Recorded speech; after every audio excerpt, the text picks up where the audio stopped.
ESPN welcomes you to a special presentation of the United Football League.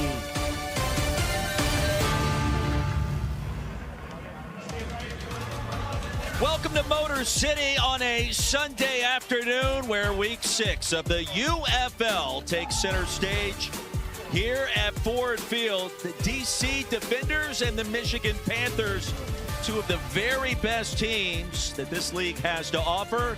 And the standings, well, they tell the entire story as we enter the second half of this UFL season.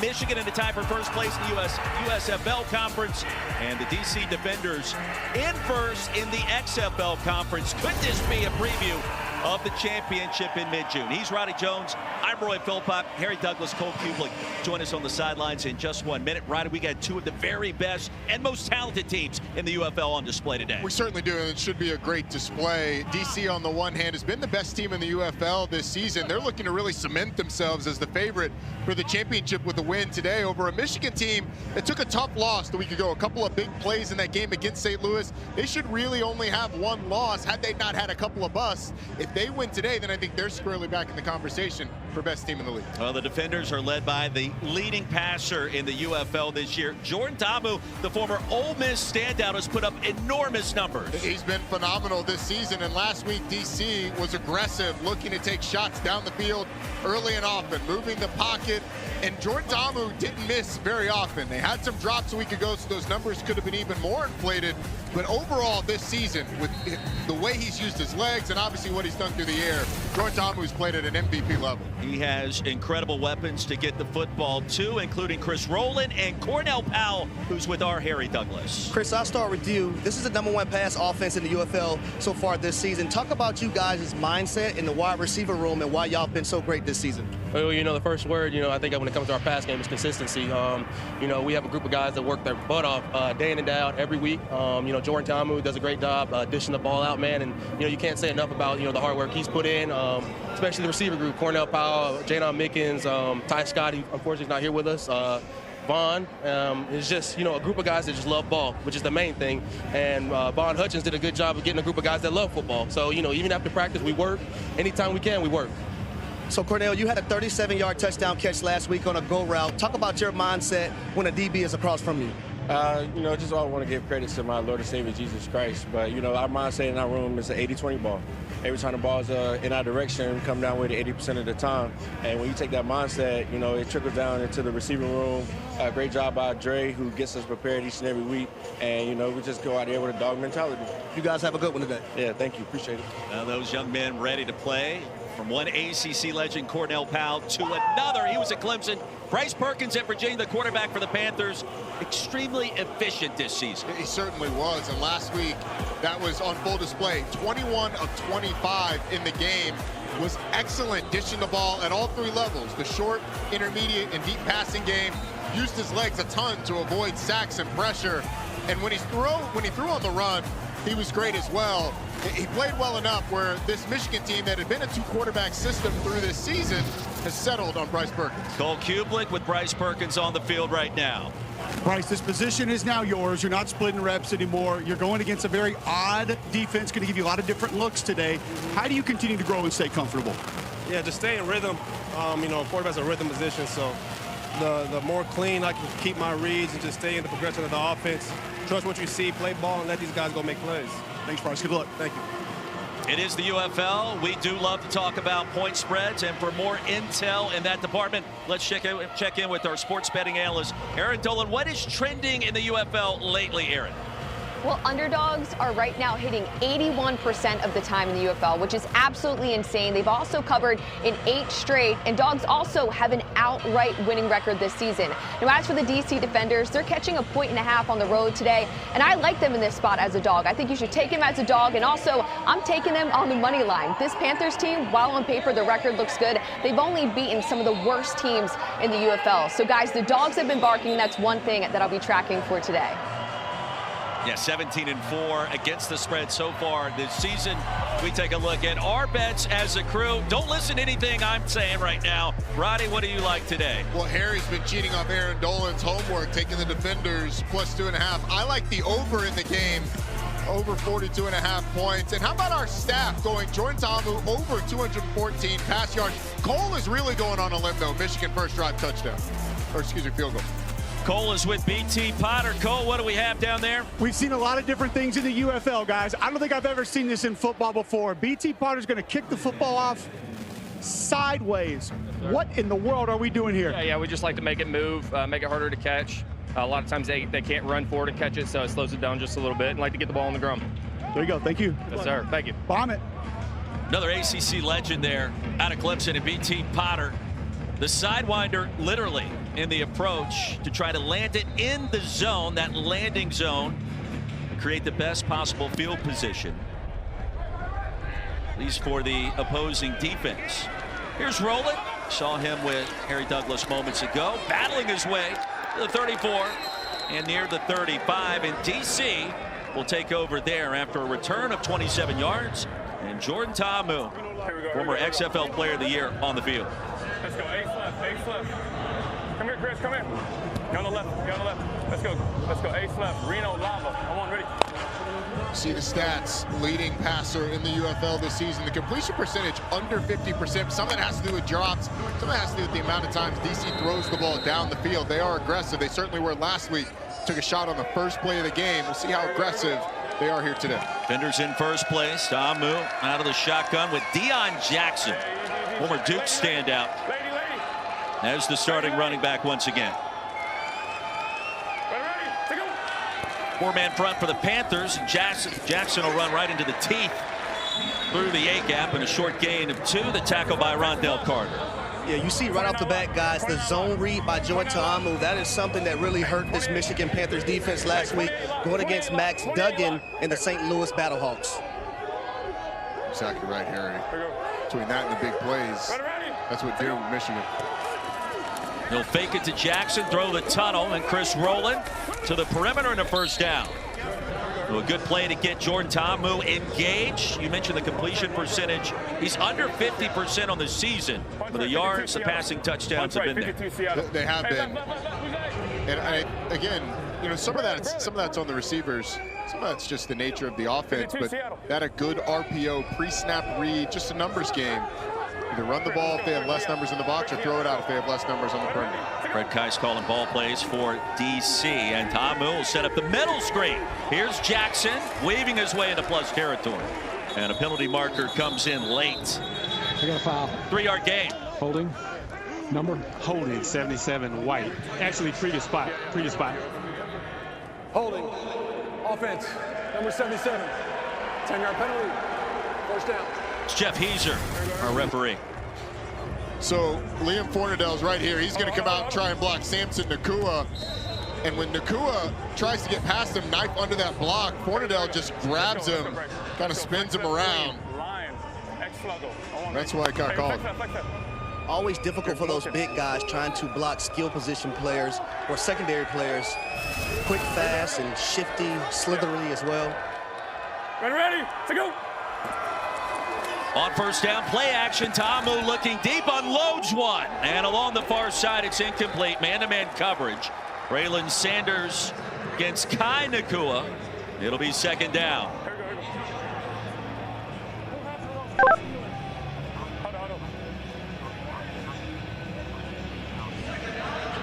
Toss crack. 28 toss crack. 28 toss crack. Come on, ready. Second down and 20, 2 minutes in. Here at Ford Field. Battled two of the top teams in the UFL in this 2025 campaign. Quick toss, it's Jackson again, looking for perimeter blocking. He'll get some of it across the 40. Frank Genda a tackle to gain of 5. It'll be 3rd and long. Two tight ends there and tried to get the tight ends. You hear 28 toss crack. Toss to the running back. The two tight ends blocking back inside. The two linebackers.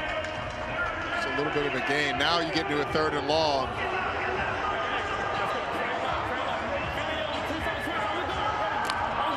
Here we go. Double. First big play of the afternoon. 3rd down and 14.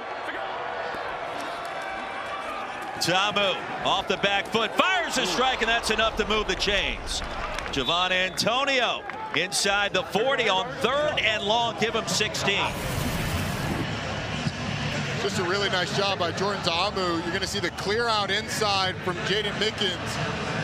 And then Javon Antonio just runs a dig route behind it. The impressive thing by Jordan Ta'amu is getting it in front of the safety who is bearing down. Oh, first down. Guy was right there. Guys, that was a shot by Ta'amu. You want to talk about a laser in traffic on the dig. Pop pass to Chris Rowland. Stays inbound, still on his feet. And that should be enough to move the chains, and it is. Chris Rowland. Arnold Tarpley on the stop. Good block out here on the perimeter by Briley Moore McKinney. A nice job on the defensive back, and Chris Rowland just keeps powering. He's not the biggest in stature, but it'll be hard to tackle in the open field. 5'8", $179. He took on Tarpley at 6 feet, 210. And no problem. Here's Jackson weaving across the 25. A nice gain of 4 on first down. I tell you, Roddy, I love what Coach Keiss is doing offensively to this Michigan defense. They're big, they're bulky inside. Go ahead and attack them on the perimeter, make them run side to side. We've seen some screens, we've seen a few perimeter runs, obviously challenge them down the field, widen that defense out, push them back down the field, and then try to get that inside run game going. Exactly right, Cole. It's a stout group. Getting on the edges has worked so far. Officially a gain of 5. Ta'amu looking and fires another strike to Jaden Mickens. That'll move the 6 again inside the 15. Genda a tackle, gain of 8.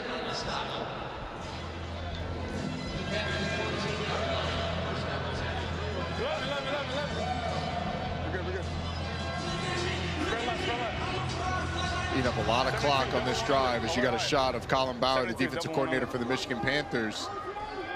Now DC inside the 15-yard line can get a first down, obviously inside the 5.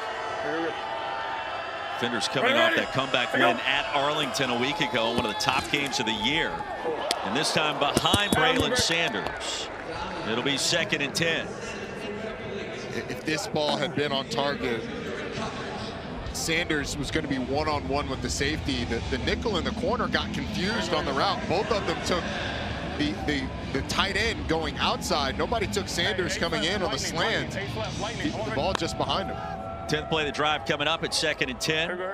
Interim head coach Shannon Harris and Mike Nolan leading their respective organizations.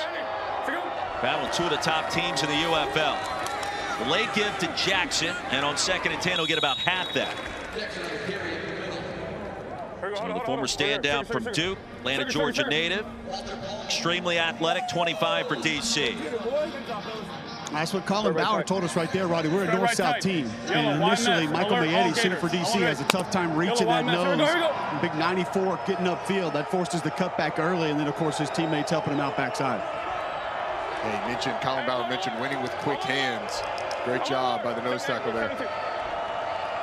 They'll tighten up the formation on 3rd down and 6. Tamu to the flats, didn't need much, and stepping out of bounds near the line to gain is Sanders. Let's see where they mark it. DC takes this throw consistently in every single game. If you're playing off coverage, they're just going to work the leverage of the defensive back, try and get to that outside shoulder, and then turn on a speed out. Creates a 4th and short. They're leaving the offense on the field, but Braylon Sanders, a nice job of getting it close. It's DJ Miller, the corner. Well, it's a 3rd and 6 situation. It's a 6-yard out route, so I'm gonna need him to get his depth on his route, so it's not 4th and 1. It could be a first down. Yeah, 4th and short. And a penalty marker comes in. Play clock winding down. Delay. And a little bit of movement up front as well. Delay again. Offense. 5-yard penalty. 4th down. So instead of 4th and 1, it's 4th and 6. And if you are Shannon Harris, you going for it? You kicking the field goal? You're kicking the field goal. It's unfortunate because 2 mistakes kind of cost you. One, Harry was talking about on the route, not getting quite deep enough. But 2, Jordan Tamu's at the line of scrimmage, alerting the offensive line and the offense to something at the line of scrimmage while that play clock runs out. You got to just operate quicker at the line of scrimmage. Here's Matt McCrane, a 28-yard field goal attempt, 13 of 16 this season.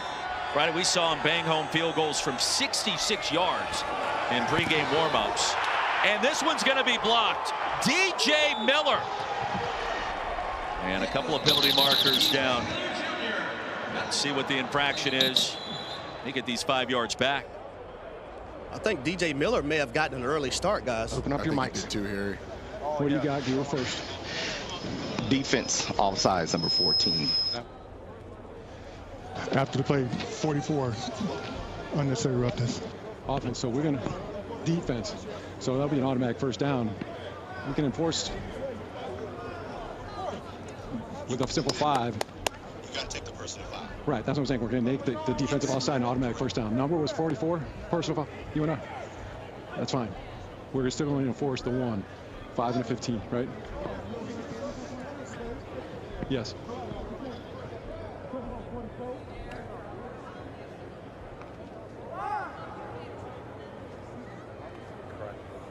There are 2 fouls on the play, both on the defense. Offside, defense, the penalties decline. After the play, personal foul. Unnecessary roughness, defense, number 44. That will be enforced. Automatic first down. Cole, that was Garrett Marino. We know he always has something to say, it seems like, after a lot of these plays. He does, and we talked to Coach Nolan about him a couple of weeks ago when we had Michigan, and said he had been on his best behavior this year. He's a guy back. I watched him a lot at UAB, being a Birmingham native. It's just always extra with him, but you love it when he's on your team. He's the guy that you absolutely despise when he's not on your team. And Coach Nolan told us, man, there hadn't been any fights, hadn't been any extracurriculars, but a little extra after that play makes a big advantage for DC here. And we saw him deck Tykeem Doss. They're going to enforce both penalties. And now they walk that one back. It's interesting listening to that entire dialogue between this veteran officiating crew and what penalty would be accepted. Would it be both? Would it be one? At the end of the day, the end result, first and goal. Well, hold on. I don't understand this one now, because if it's a personal foul on the Michigan Panthers, why would it not be first down for the DC defenders?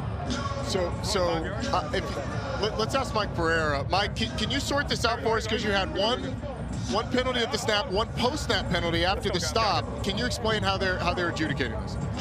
Yeah, you can't take the post foul penalty, the post play foul, because then it was a 4th down play. Then it would be a dead ball foul after the change of possession. So the defense would then get the ball. So you have to accept the upfront foul, the live ball foul, which is the offside on the defense. And by the way, in the NFL, they don't combine. You have to pick one or the other. Live ball, dead ball, combine, and you get your choice of those two. So on 4th and short, into the pile, and a sea of humanity for Deion Jackson. That was Mike Pereira in the Verizon Command Center. And after all of that, the Panthers defense holds.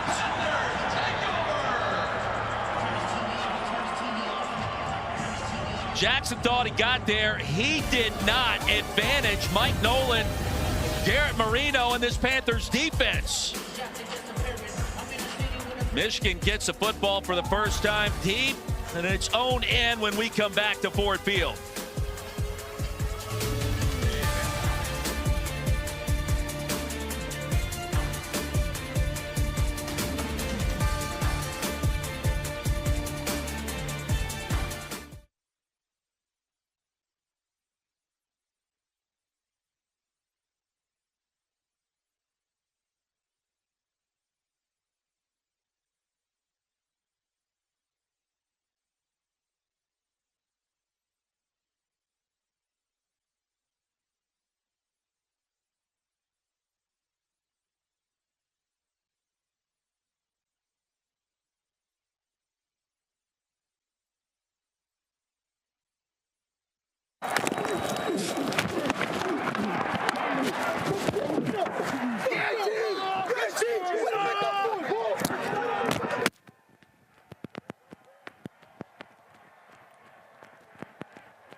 Garrett Marino mic'd up on that 4th down gap scheme run.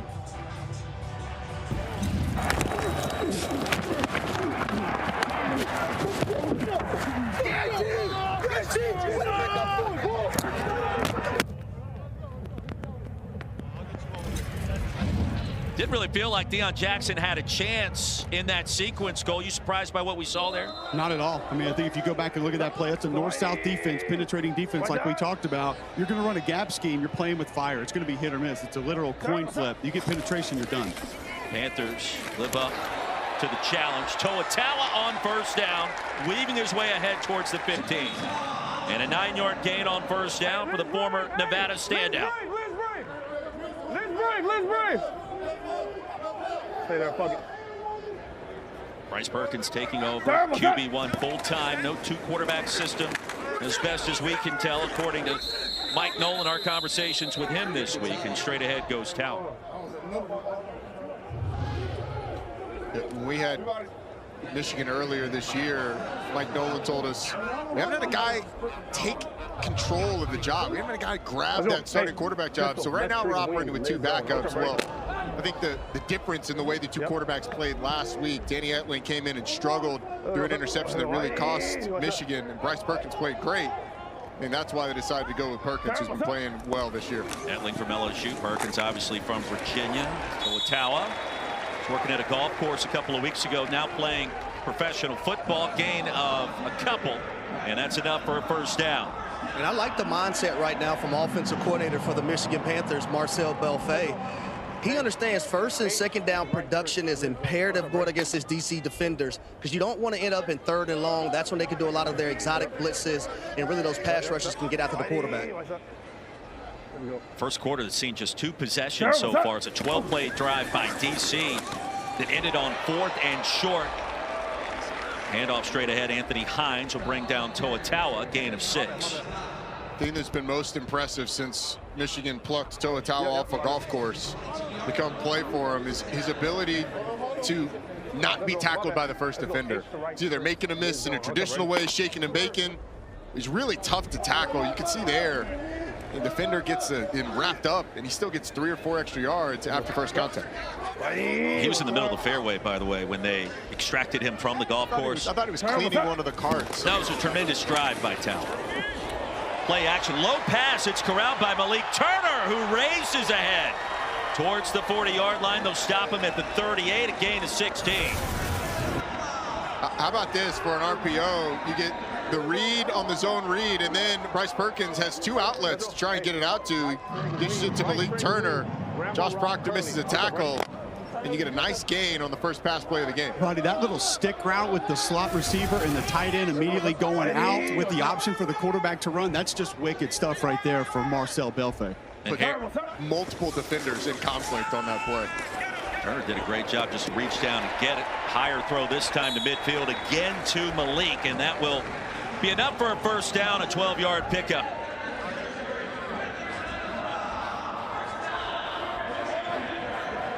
Let's roll. Hey, right hero.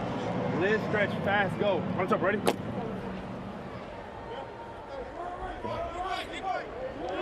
We use the E word with Bryce Perkins in our open. Efficient. I mean, last week, prime example, 21 to 25. Just takes what the defense gives him. Pump fake, wide open. Another big gainer. Jalen Moore knocking on the front door of the red zone. Shoved out of the 26. I'll tell you, Blake Williams, the defensive coordinator for the DC Defenders, he is highly upset with the safety. Playing too high shell, that safety has to get over to that sideline. Great job by Bryce Perkins. Pump faking and then throwing it in what we call the honey hole between the safety and the corner. It's going to be a tough job for that safety to get over. There's a lot of room to cover over there. Just a really good play call that, again, took advantage of the space. Perfect start for Bryce Perkins. Inside handoff, Nate McCrary. And McCrary now gaining full health and full strength. And the Saginaw Valley State, a big game. Hey, Roddy, point out 50 Derek Roberson on this play, and it goes back to the word that you brought up earlier, conflict defender. They've got the defender slowed down now. This is not a defense that likes to slow down. They're an attacking defense. They're decisive. They have one way to go, and they go there. Your word that you brought up a moment ago is something we need to keep coming back to. 9th play of the drive. McCrary finds a crease, and on first down, inside the 10 he goes. 7-yard pickup, and Michigan doing what it wants to do on its first possession. I think that's exactly the theme of this drive for Michigan offensively. They've had it both ways. I mean, they've had a busted coverage where you got a big play down the field. Bryce Perkins has been efficient when he's pulled the ball, dishing it.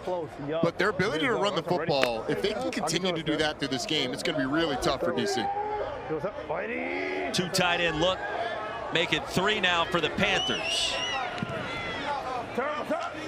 Weidermeyer checks in. Toatawa back on the field. They'll fake it to him. Into the flats. Gunnar Oaks. And stop just short near the 1-yard line.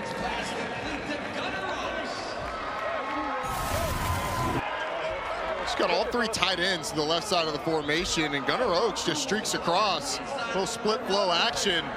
They read it, pull it, and then dish it to Gunnar Oaks, who, again, conflict. You've got the guy that you're reading to hand the ball off. That's the defensive end. Then that outside linebacker has to decide, all right, am I going to vacate any run responsibilities to go take care of Gunnar Oaks, or do I stay close? And if you hesitate, Oaks is on the perimeter. Right, it's got to be Toatawa time. Straight ahead, left side, the second effort. And he got there. Anthony Hines, the third, could not contain the human bowling ball. And Michigan on the scoreboard first.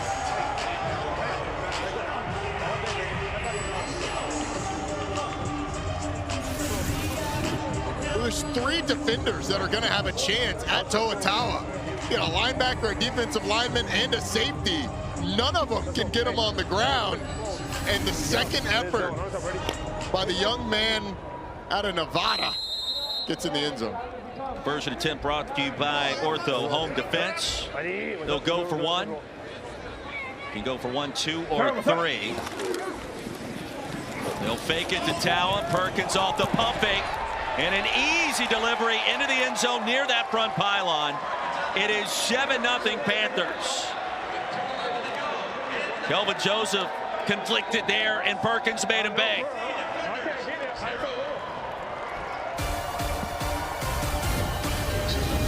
Bryce Perkins getting the job done with his battering mate there, Toatawa, and the Panthers go 95 yards to reach pay dirt, and the Suns celebrating back at home with Toatawa.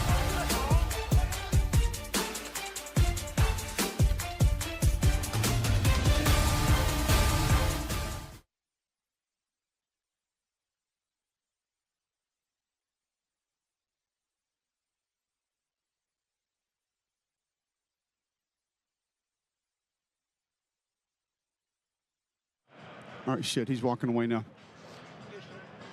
Towa, you got 1 second? We'll grab you after that touchdown real quick, all right? Dude, all this stuff and then getting out on the perimeter, yeah. Yeah. Hair looking a little crazy. Yeah. Got Toatawa after that touchdown run. You're worried about how the hair looks? Yeah, hair looking a little crazy right now. I don't think these guys care much about how the hair looks right here. Check that out. My village right there, man. Our pops right there. I love you, man. Baby Ava, Longy. I know Masa out there watching, too. I love you guys. Look at them, how pumped they are. Heck yeah, man. I love you guys, man. That's my village right there. That's why I do it. That's why I run so hard for them right there. How much do you think about them during the course of a game, even when you're on the field carrying the football? They're my strength. I rely on them. You know, when things aren't going my way, I revert back to them. You know what I'm saying? It took a village to raise me. It's going to take a village to take me down because of them. What would they tell Daddy right now? I love you. Thank you. Through the ups and downs, I love you, man. Thanks, Towa. Good stuff. You guys.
Got Toatawa after that touchdown run. You're worried about how the hair looks?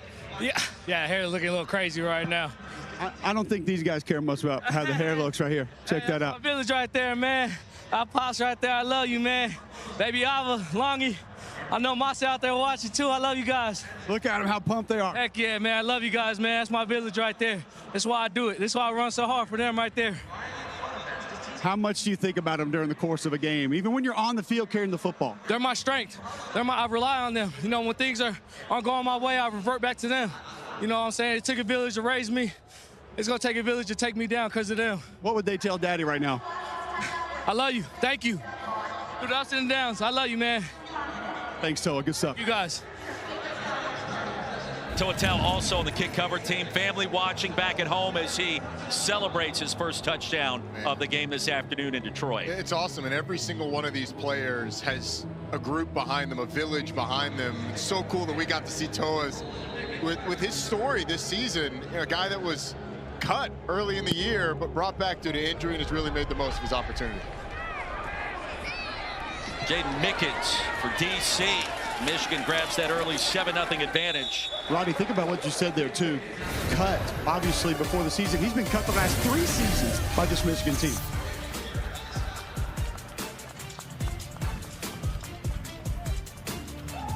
And the UFL brought to you by Discover. Look at one of the fantastic pizza joints here in the Motor City. And it pays to Discover.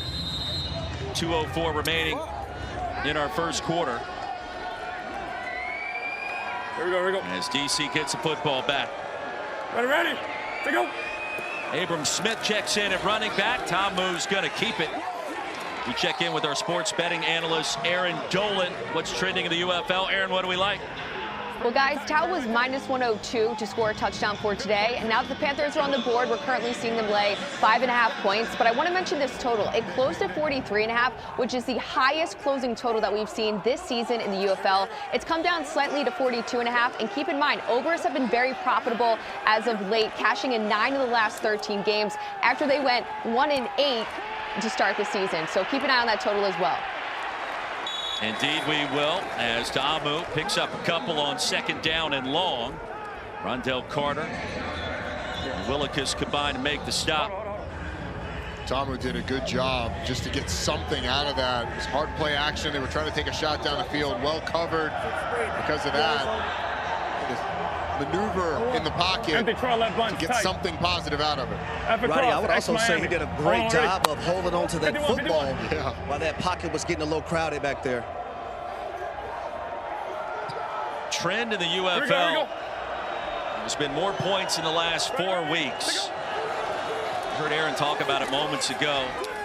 Defensive start for both sides after 2 long drives, and now a big play for Chris Rowland. Now, Rowland has been active in this first quarter. It's a 1st down for DC. There's confusion by Michigan defensively. No one takes Chris Rowland as he goes across the formation. It's man-to-man coverage everywhere else, but because of that motion from the right side of the formation to the left, nobody goes with them. They don't communicate well enough on who's going to take number 12. It ends up in a big 1st down for DC. Here we go, here we go. Time winding down in the first. Ready. Entertaining start at Ford Field.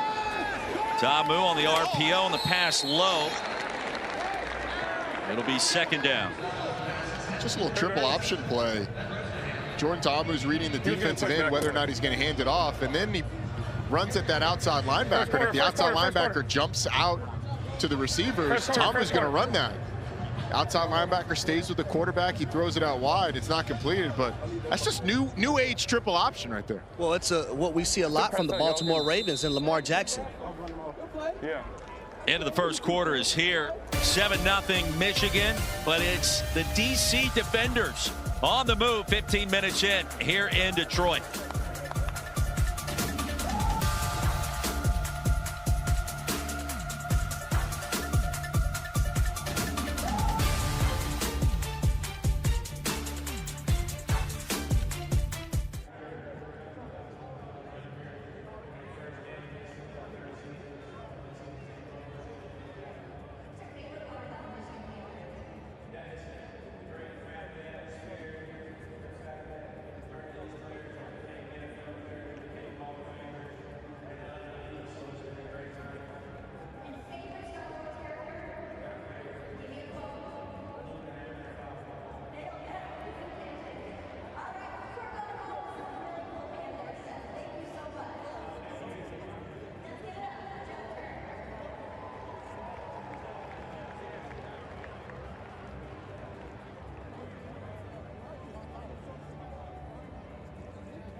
Yeah, I'm going to make a play first couple plays.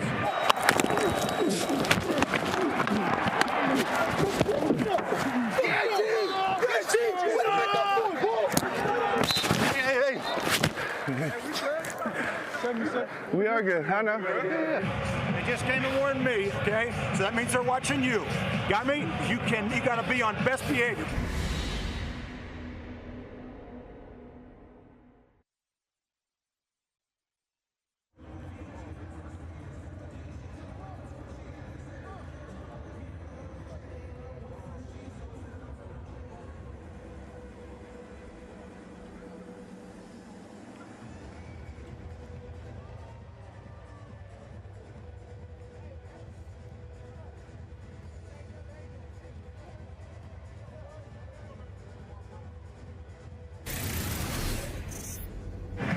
Yeah, I'm going to make a play first couple plays.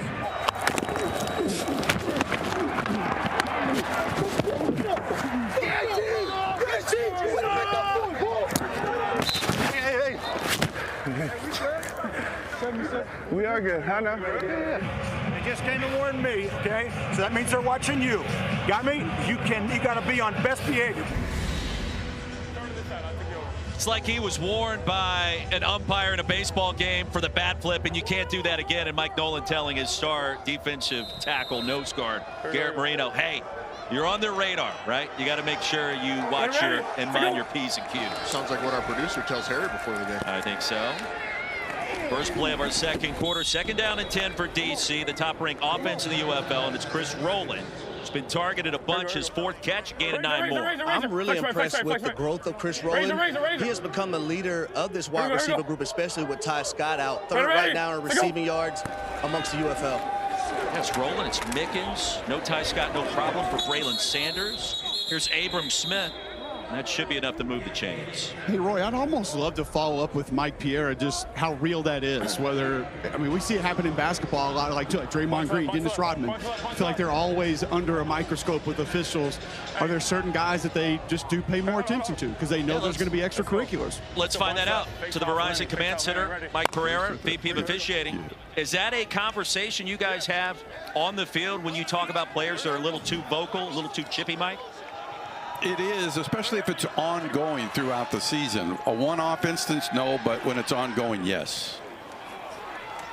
Dump off of the tight end. Bresnahan's going to have a first down and a lot more. Thank you, Mike. Into the red zone goes DC for the 2nd time in 2 possessions. It's really felt like both of these offenses have been in rhythm, and a lot of it's driven by the quarterback. Michigan getting a little more help on the run than DC is. Jordan Thomas has been great, though. Gated 23, Abram Smith. Try to push the pile. And ahead towards the 17. Mutant a tackle. Ace left. Ace left. Reno Flame. Reno Flame. Hey, ace left, ace left. Ace left, Reno Flame. Ace left, Reno Flame. Already.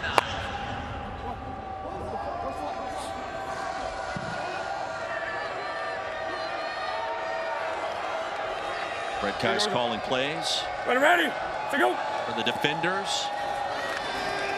4-1 record coming into today. Deion Jackson. Tackled by Whitehead. Just a short gain of 1. That's it. It was just a really good play by Michigan defensively. Jordan Ta'amu had quarterback counter one way if he wanted it, or the running back with a hand to the running back on the perimeter. Ends up handed to Deion Jackson. Now 3rd and 7. It's a good job of Michigan of getting DC in 3rd and long. I would say behind Chris Rowland first and foremost. He's been the go-to on 3rd down. 10th play of the drive coming up for DC. Rowland's already got 4 catches, 50 yards, and a timeout called by the defenders. Interim head coach Shannon Harris. Be 3rd down and 7. We come back to Detroit. Defenders trying to tie it up or grab the lead.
Who's that?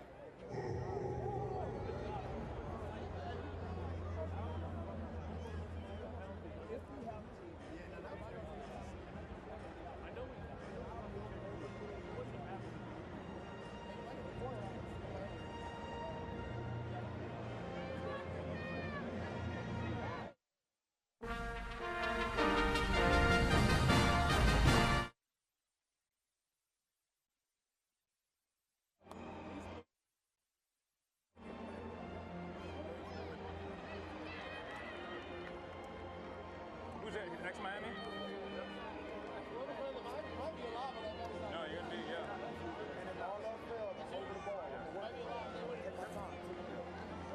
Hey, look, you're running. It shows the other that you have a lot of space.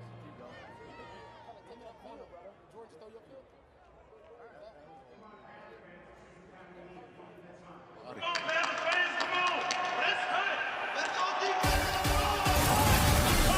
UFL is brought to you by Progressive. Protect your auto, home, and business today at Progressive.com. Back in Motown, the great Stevie Wonder. Think about all of the electric sounds emanating from Motor City over the years, going back decades, Roddy. So when Apple Music came out with their top 100 albums of all time, decided that I was going to listen to all of them, do my own judgments. Got through 15, but that's not here nor there, neither here nor there. Songs in the Key of Life, my goodness. Obviously, I wasn't alive when it came out, but whew, that's an album for you, Roy. Tremendous. They're down in 6. Defenders on the move, an empty backfield for Ta'amu. With time, heaves it, end zone open. Did he haul it in for the touchdown? He did. Braylon Sanders over the shoulder. Second scoring grab of the season.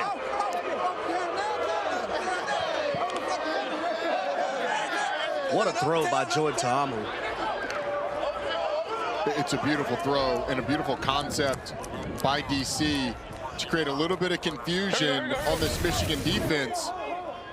You're going to see the defender come across with Chris Rowland, but then they switch responsibilities with the corner. So you get the defender that's coming across, ends up having to cover the outside receiver who ends up running the inside route. And then it just ends up in chase mode. Levante Taylor, the corner's not able to get back. It is a tremendous throw by Jordan Ta'amu, but the switching of responsibilities is what got Michigan on that one. Defender's going to go for 2 from the 5. He can go for 3 from the 10 or the 1-point conversion. This one incomplete as the pass sails high right in front of the goalpost, and he had a couple of tight ends he was thinking about in the back of the end zone. You could not have placed this any better. I mean, if it's any closer, Levante Taylor's going to be able to get there. You can see Kendrick Whitehead, the defender, would come across the formation with Chris Rowland just chasing. He had no chance, and the throw gave Levante Taylor no chance. And that's, I mean, throws like that are why Jordan Ta'amu, this coaching staff feels strongly that he should get an opportunity back in the NFL at some point in time. He's been playing that well. Good job by Braylon Sanders as well. Ole Miss to Ole Miss there too, Cole. Yeah, I was going to say, Frank Ice, offensive coordinator, told us this young man should be in the NFL, referencing Jordan Ta'amu. And another great example there of how these DC tackles hold up extremely well. It's rare in this league, and Frank Ice told us it has been massive for them this year. This offensive line totally different than it was a year ago. Our wide receiver standout Harry Douglas with their wide receiver standout Braylon Sanders. Braylon, 16-yard touchdown catch on a corner route. Tell me what you've seen on that play from a coverage standpoint. We had a man coming in motion. I seen the corner that was over me bump over, and I knew the ball was coming to me then. Just get to the spot where Jordan gonna place the ball and make the play. Talk about your quarterback, Jordan Ta'amu, doing a great job of ball placement and putting air underneath that football so you can run underneath it. What do you say about your quarterback and how he's performed this season? One more time? Talk about your quarterback, Jordan Ta'amu, ball placement, and what he's meant to you this season. I mean everything. You know, when a quarterback can just place the ball where only you can get it as a receiver, it makes it easy on you. You know, you just got to make the catch. Good job, man. For sure. Xavier Malone racing out of bounds. Michigan gets it back now with a 1-point lead. And we've talked about Jordan Ta'amu. And Roddy, the completion percentage coming into today was below 50%. So far this afternoon, 9 of 12. he's been more efficient. I don't want to say more accurate. He's been there all year, but a little bit more today, I would say. They've been, and he's been on the same page as his receivers. They've caught the balls. He's placed them well. So if he continues this way, that completion percentage is certainly going to shoot up. What's up? Whitey, what's up? Turn, what's up? Back to Bryce Perkins. He'll try a deep ball, man-to-man coverage, incomplete. A little face guarding there. Jalen Moore, the intended receiver, and Kelvin Joseph. Roddy, I'm not sure he turned around, and a penalty marker comes in. No, you're good. Defensive pass interference, number 27, defense. Pass interference, defense, number 27. 15-yard penalty, automatic, first down. I think you nailed it, Roy. Kelvin Joseph just never turns around to play the football, and obviously impedes Jalen Moore from being able to get back to make a play on that ball that was a little underthrown. A 15-yard penalty. First down for Michigan. Bryce Perkins, QB1, 4 for 4 for 59 yards. Now, second possession of the afternoon. Toatawa barrels ahead of the 45. Now, this Michigan team at 3-2, coming off the loss at St. Louis last week, 32-27. It was really a crushing loss, too. Battled back and forth, had an interception right before halftime that allowed St. Louis to double up, scoring right before the half, and then right after the half, it got them behind in the game. And then the big plays late in the game just really took the wind out of their sails. Some great games last week to conclude week 5. Little RPO into the flats and a tight end completion. Nicotini gonna race right past the line to gain and a 10-yard pickup. I'll tell you what, the little block that comes out here is really what helps this, because Nicotini is going to leak out in the flat after the zone read. But Jalen Moore just gets a little pick play. Nicotini gets out into the flat. And how many variations have we seen of that? Zone read with somebody out on the perimeter for Bryce Perkins to dish it to. DC has not had an answer. Added that split motion to that last one, too. Yeah. It's Jalen Moore in motion. They'll fake it to Tawa. Perkins gonna shake off one defender. That was a powerful stiff arm. The comeback route is there. Ball pops out for a minute. Penalty marker comes down, and a lot to unpack in that sequence. It's Malik Turner that caught the pass. I've got incomplete pass. I've got an incomplete.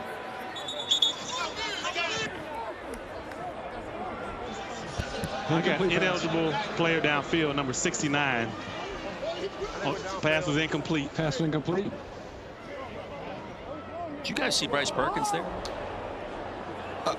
Everybody on the field is just They're going to decline Bryce it. Perkins. They're going to decline it. Thank you.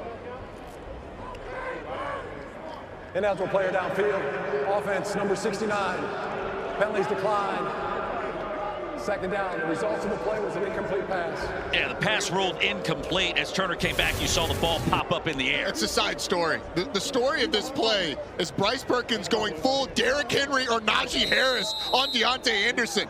Get off me, big fella. Get on the ground. And then everybody else is just not letting Bryce be great. I mean, you got to stay at the line of scrimmage. You got to catch the football, because the slam from the quarterback on the stiff arm, that's the story of this play. I mean, that was 6'2", 215, no problem against Anderson. And on second down, Dennis Johnson stopped right at the line.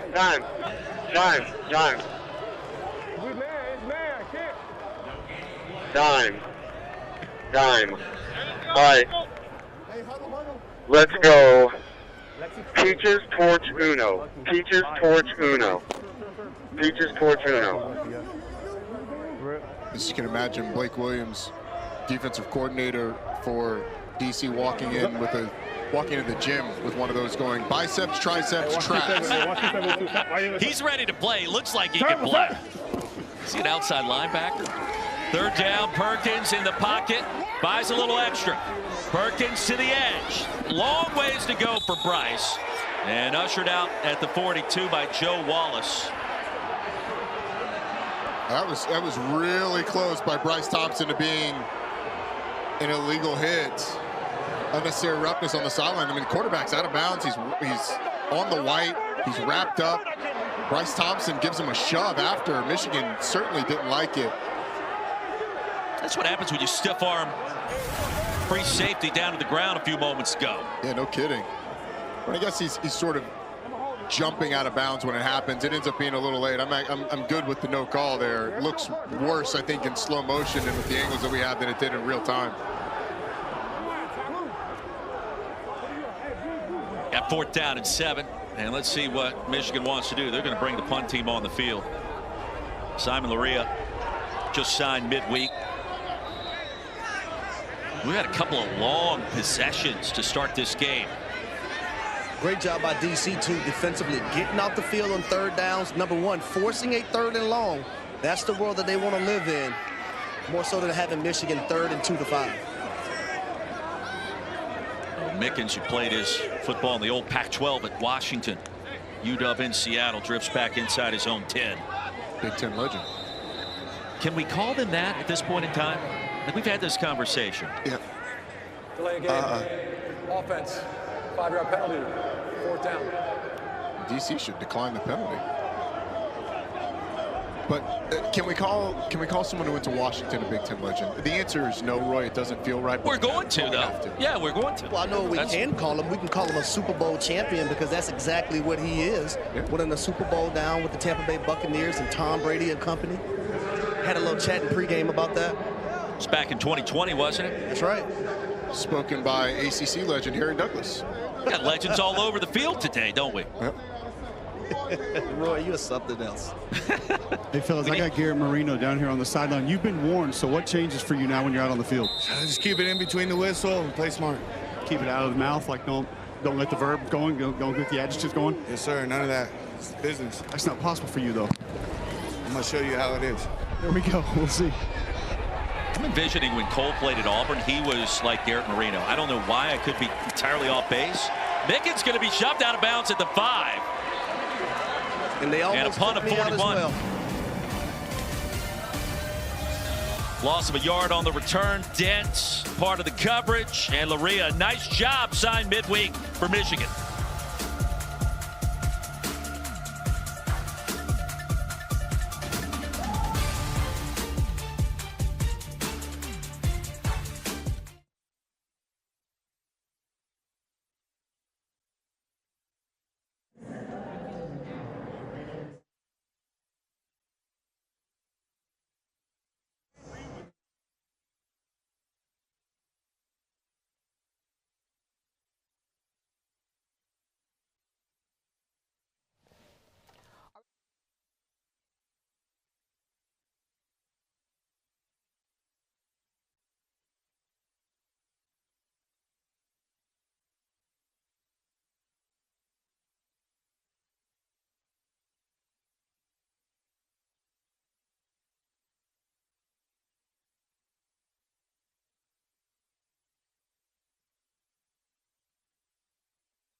Right now on ESPN Bet, you can live bet the next drive outcome. That's for DC. Right now, we see punt as the favorite at -160 and the long shot being other at +600. But for DC, so far in this game, we've seen an other cash. We've also seen a touchdown cash. And because they've been so good at getting down the field, I'm going to go with field goal attempt here. It doesn't have to be field goal made. That's at +400. And if we put $10 on that, you would win $40 if this ends up hitting. So we'll go with field goal attempt for this market right now. But this is available during the entire game. So check that out right now on ESPN Bet.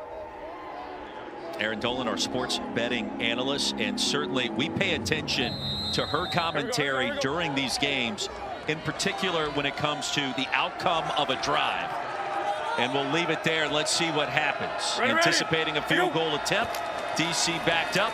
Handoff Deion Jackson. Frank Ginda tackle.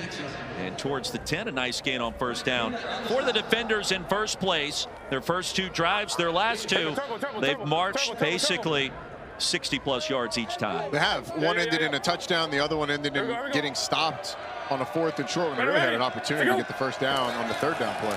Guys, we liked our conversation with interim head coach Shannon Harris this week. I mean, he's high energy, the way that he talks with his team, the way that he talks to the broadcast crew. He's kind of fun to be around.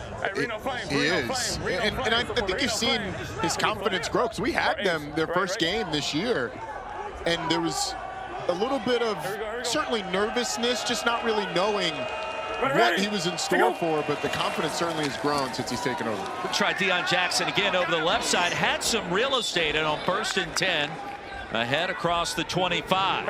Hey, Roy, to follow up with that, I was speaking to Von Hutchins, the DC general manager, before the game, and I think people forget that your head coach walked away less than 2 weeks before the first game. Your defensive coordinator left during the season. You have a new offensive line coach. There's a lot that this team has overcome this year that we have the best record in the league.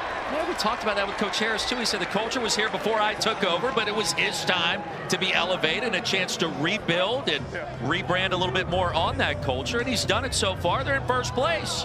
And let me I'm going to touch on both guys. Shannon Harris, number one, back in 2015 when I was playing with the Tennessee Titans, he did the Bill Walsh Diversity Internship and was phenomenal during that time. So it was back in 2015. I knew when he got the opportunity to be a head coach that he was going to be phenomenal. And as far as general manager Von Hutchins, we played together with the Atlanta Falcons.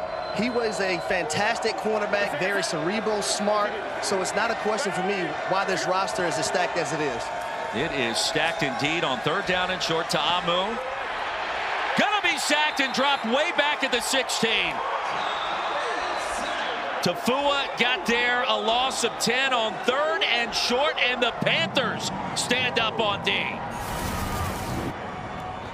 It's really just the tenacious pursuit by Tafua off the edge, down the field. Jordan Ta'amu can't find anything initially, so when he tries to scramble, Tafua just does a great job of getting out, cutting off the angle to the outside, and being able to bring down the quarterback. Well, the punt is away. Xavier Malone sidesteps 2 defenders, literally, and then brought down there at the 42. Head coach of the Panthers, Mike Nolan, is mic'd up for us once again today. I'm just saying throughout the game, just hear me out, quiet for a second, all right? He just needs 2 things. Once he's done with personnel, count our players. That's all you got to do. I don't need anything else. Hey, Burton, no, Burton, I can't lose you, buddy. Don't do that. Come on, get over there. Hey, you, get over here, come on. All 3 of you guys played college football. Harry, I'll start with you. How often do you have kind of a semi-confrontation on the sideline? Like, that's not something that's uncommon, right? No, it happens a lot, but, you know, you expect your coach, your players to keep a cool head, work things out, talk things over, and then you just go back to playing football. It's nothing that gets drug out throughout the game and even in meetings the following week. Legal formation penalty backs up Michigan a couple of yards. Roddy, you played for Paul Johnson. I'm imagining he had some things to say on the sideline talking to his staff at times, just knowing Paul a little bit. There was a lot of, hey, quiet, I'm talking. Just because as a head coach, sometimes because of the emotions, you have to calm people down so you can tell them what the most important thing is in that moment. Toatawa, all kinds of speed and mojo. Powers his way to the 35. And he's talking a little noise to the safety. Hard hat and lunch pail. Watch what this motion does to the middle linebacker and the edge defender. They're both going to get widened out, and To'o is just going to cut back right where those two guys were. I mean, the motions and shifts have really caused this DC defense to be out of position, and that time they get gashed in the run game. He's going to pick up 20 yards. He's got 8 rushing attempts for 41 and the touchdown so far.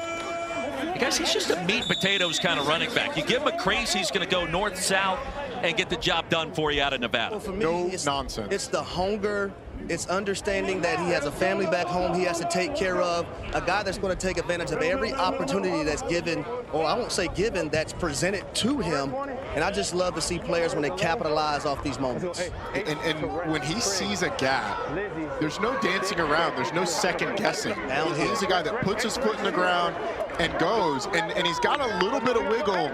He's got enough wiggle to get on the edges of defenders, and he's so stout that he's hard to tackle if you don't have your body behind him. Turner sets up in the slot after movement, and he'll get the pass.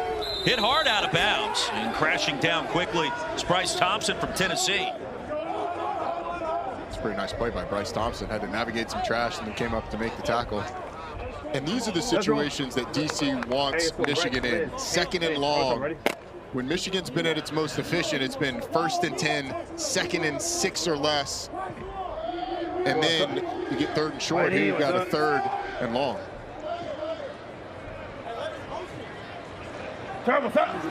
Panthers need 11. Here comes the pressure. Perkins still on his feet. Somehow, someway, Houdini does it again. And a first down completion. How about the touchdown? Picatinny reaching the end zone. Put a star by that one from 35 out.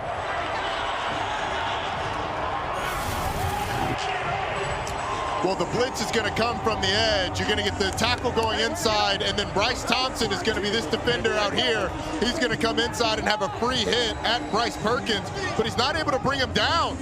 I mean, he is so hard to tackle in those situations. His balance is incredible. He keeps his eyes downfield the whole time, and Cole Hicatini is just waiting for his quarterback to get free, see him, and then there's nobody around. That is, you said it, put it on the highlight film. When you're sitting in the reel for Bryce Perkins for MVP, that needs to be the first play. This conversion attempt brought to you by Ortho Home Defense. They're going to go for one.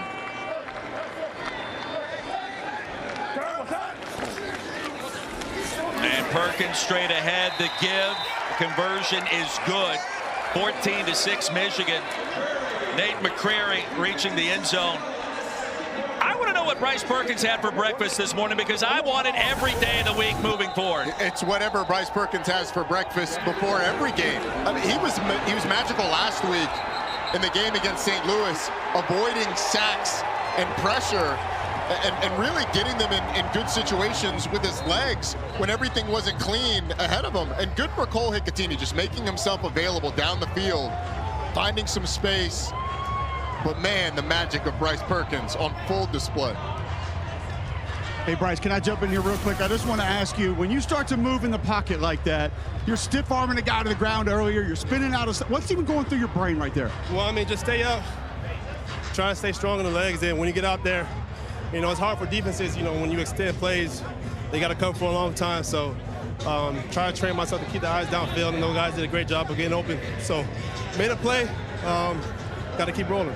Is that last pressure one, you knew you didn't have the numbers on, you were probably going to have to leave? Yeah, I mean, the last one, you know, kind of, they did a good job disguising it. He came. So, you know, made a play. Probably should have got it right, but, you know, sometimes it happens and you got to make plays. Thanks, Bryce. Thank you. Cole, thank you. That is the longest catch of the season for Hicatini, and his first touchdown. Week 7, the UFL starts Friday. DC and San Antonio at 8 Eastern on Fox. Then Saturday on Fox, Michigan and Arlington meet at 1 o'clock. Sunday at noon on ABC. Houston rolls into Birmingham, and also next Sunday at 3 o'clock on ESPN, St. Louis and Memphis to wrap up the weekend. I believe they have to be referred to as surging Houston at this point. Roughnecks are getting it done. They are, and they're right in the middle of things. Here we go. Jalen McClendon has been an absolute revelation for them at the quarterback position. Isn't that what this league is all about? The redemption factor, the comeback story. On the tunnel screen, Chris Rowland's going to fall down right at the line. A guy that had Jalen McClendon, a guy that had 6 starts in his career before getting his first start of the season a couple weeks ago for Houston. He's going to end up with more starts this season than he had his entire career. I mean, like since middle school, it feels like. Yeah. Waiting for his time. It has arrived for the Roughnecks. Tamu, 10 of 14, a $117 and a touch. Leading passer of the UFL at this point in the season.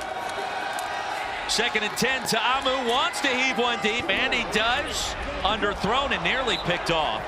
There was double coverage down there. Levante Taylor involved. And the pressure coming in as well for the Panthers by Willikis. Tamu gets hit as he's throwing this ball. Does a nice job of stepping up in the pocket.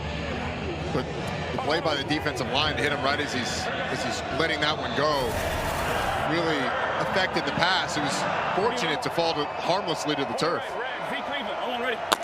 Get to the sticks, Chris. Go back to that 4th down stop by Michigan at the 5-yard line. First possession of the game for DC. That looms large.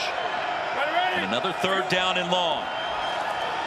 Here's Tamu, clean pocket across the middle, sails it high and incomplete. Now Rowland was looking back towards his quarterback. It'll be 4th and 10. No, I'm saying like more and then turn around. It was a little bit of an option route. It looked like Chris Rowland had a lot of flexibility on where he was going to break that. Jordan Tamu, you could kind of hear him say he expected Chris Rowland to go more vertical and then turn around. But Chris Rowland went right to the sticks, turned around to the inside. Receiver and quarterback not on the same page. Off the side of the foot, and that one is going to bounce out of bounds. And Paxton Brooks, a special teams mistake. And Michigan already with an 8-point lead is going to set up shop deep in DC territory. Don't forget Sunday Night Baseball comes your way from Atlanta, 7 o'clock Eastern tonight. Shohei Ohtani, the Dodgers, take on the Braves after a 10-3 win last night on the road. Don't miss the matchup this evening, 7 o'clock Eastern, here on ESPN. 12-yard punt, Roddy. That is not good when it comes to Paxton Brooks in this special teams department. No, it's about as bad as my mentality if the Braves aren't able to break the 7-game win streak of the Dodgers tonight. And Cobb County, the place to be if you are a Dodgers fan, apparently, with what's happening lately. Go ahead and get that mentality in the gutter then. Yeah, my Bravos have struggled this year. We're fighting. We're trying to make a comeback. Is Acuna back yet? We need him back, right? No, he's just tweeting. Perkins.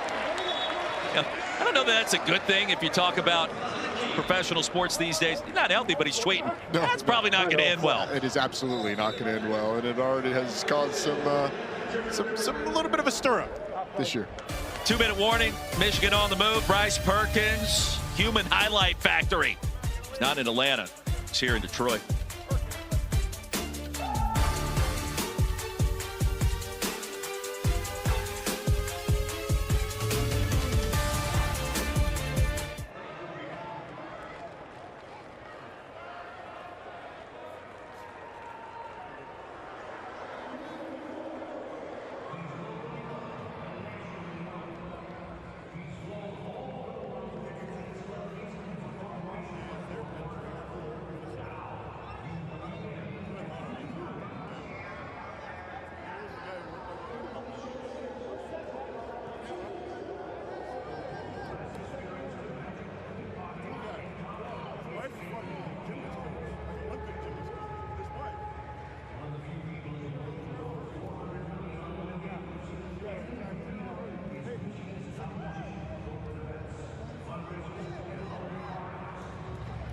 Coach Nolan, just wanted to hear from you after that shank punt going into the half. You have the lead and you get the ball in the 3rd quarter. How did your mentality shift? Well, obviously, like you said, you know, the big key is to end the half with the ball. If we can continue to do that and get points right now, that's what we'd like to do. Thanks, Coach. Thank you.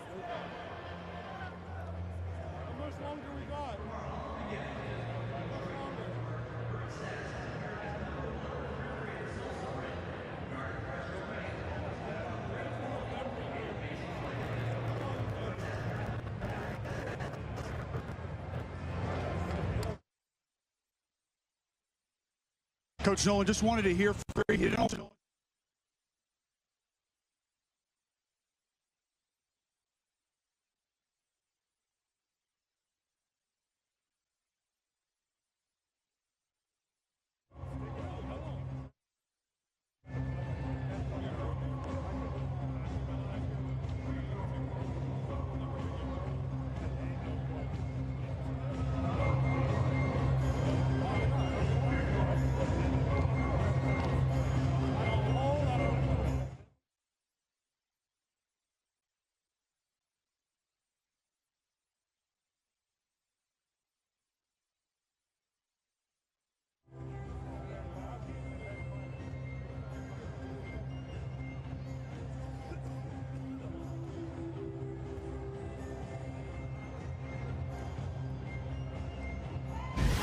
Coach Nolan, just wanted to hear from you after that shank punt going into the half. You have the lead and you get the ball in the third quarter. How did your mentality shift?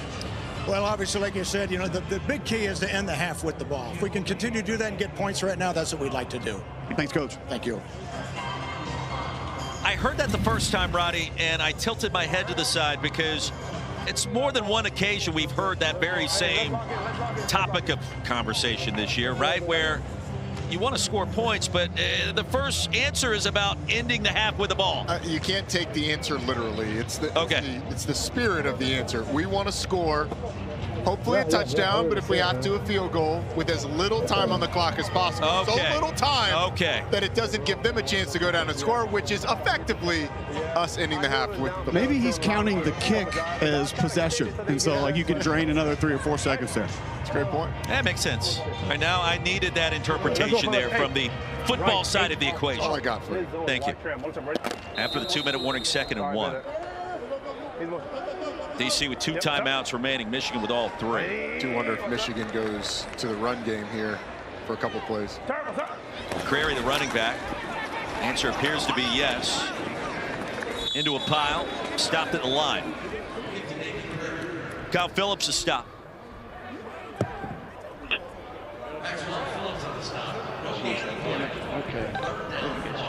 Here we go. Right trips to Zorro, Liz zone snob. Right trip Zorro, Liz zone snob. Total checks in. He has to get a touch here, wouldn't you believe? I think it's going to be some sort of zone read. Toa or Bryce Perkins are going to carry the football on this one. It's Perkins. Look out. There it is. He gave it to Toa. And Kyle Phillips sniffed it out. They played it perfectly. A loss of 1. And it's going to be 4th down.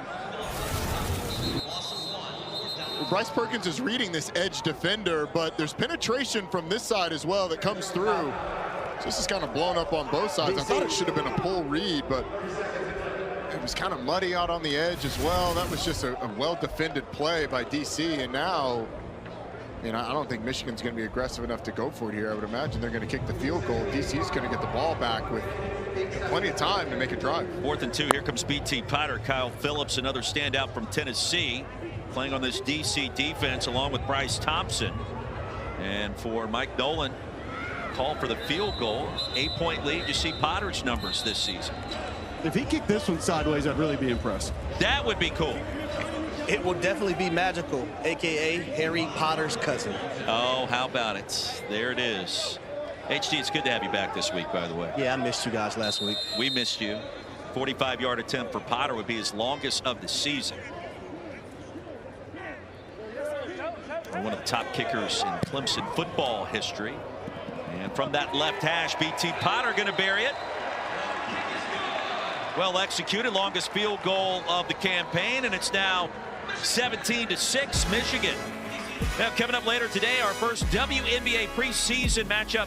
Caitlin Clark and the Indiana Fever in action against the Brazilian national team. That is at 4 o'clock Eastern. The game is the homecoming of sorts for Caitlin. We're going to play it at Carver Hawkeye Arena back in Iowa City. What a scene it will be today on ESPN. And by the way, Roddy, Caitlin's been in the weight room this offseason. She is ready to go this year, and perhaps a more physical approach. Yeah. One of the faces of the game. It'd be good to see her out there back in Iowa City. It does feel a little unfair that they're playing the entire nation of Brazil, basically. Right.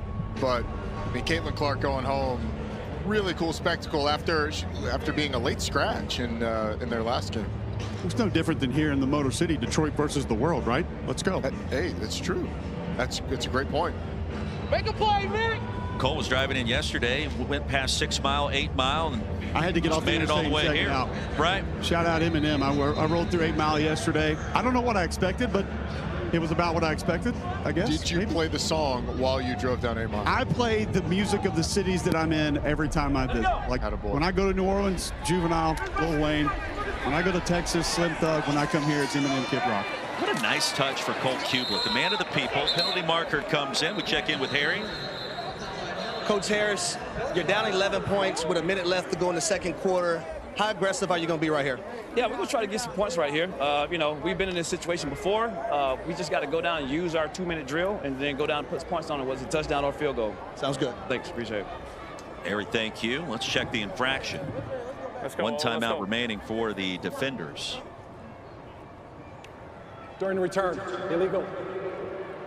Double team block offense, number 25. They do not have the second number. That penalty is a 15-yard penalty. Fully enforced, first down. It's going to go on Deion Jackson. And back up DC. Right. The double team. Takes two to double team. You get that second number. That puts your offense at a big disadvantage, having to go back 10 yards, starting inside your 10-yard line on a drive where you've got one timeout, 58 seconds, so enough time, but you're going to need some chunks on this drive and to use the clock wisely. Don't get tackled inbounds short of the first down sticks. The clock will continue to run. It'll stop briefly after you get a first down. Then will continue to run, and then it stays stopped on an incomplete pass or an out-of-bounds play. And, Roddy, the most important play in a 2-minute situation is the very first one, getting that drive started. And the drive starter on first down. Ta'amu rolling.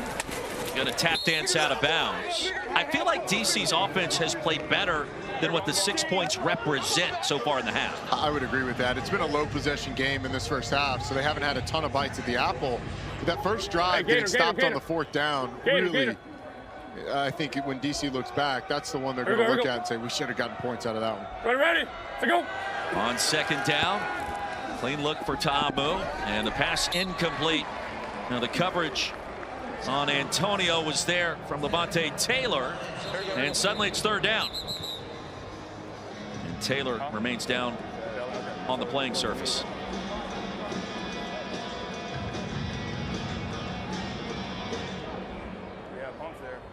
Ta'amu is, to that previous point, 11 of 18 passing.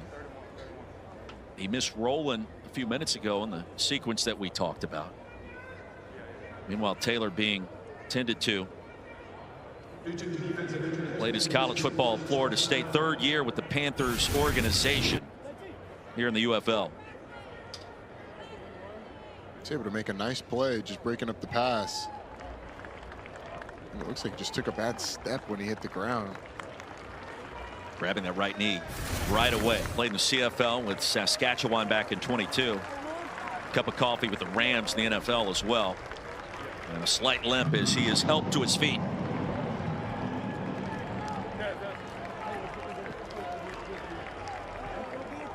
I'll tell you right now, 3rd and 2 situation right now. Your starting cornerback, Levante Taylor, has gone out of the ball game. I'm thinking about going to the side where he's exited the ball game, and the new corner is now in. And maybe when 3rd and short here, and you had the opportunity to get 2 plays, maybe you run the football here and then go right after that corner after this too. Kenai Lovely on the field to replace Taylor. And across the middle to Mickens. Chain mover, first down, a gain of 9, and the drive starts now.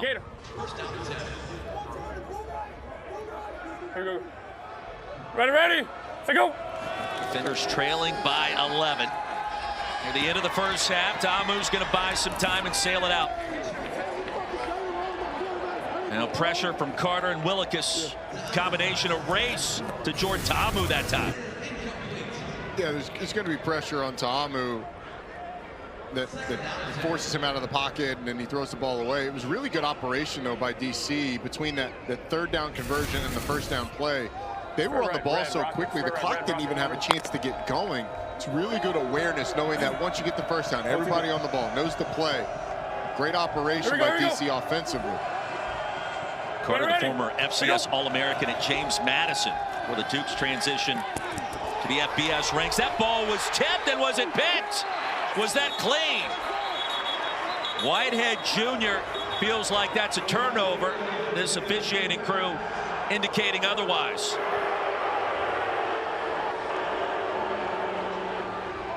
Jeremiah, look at Coach Nolan if he wants to challenge us.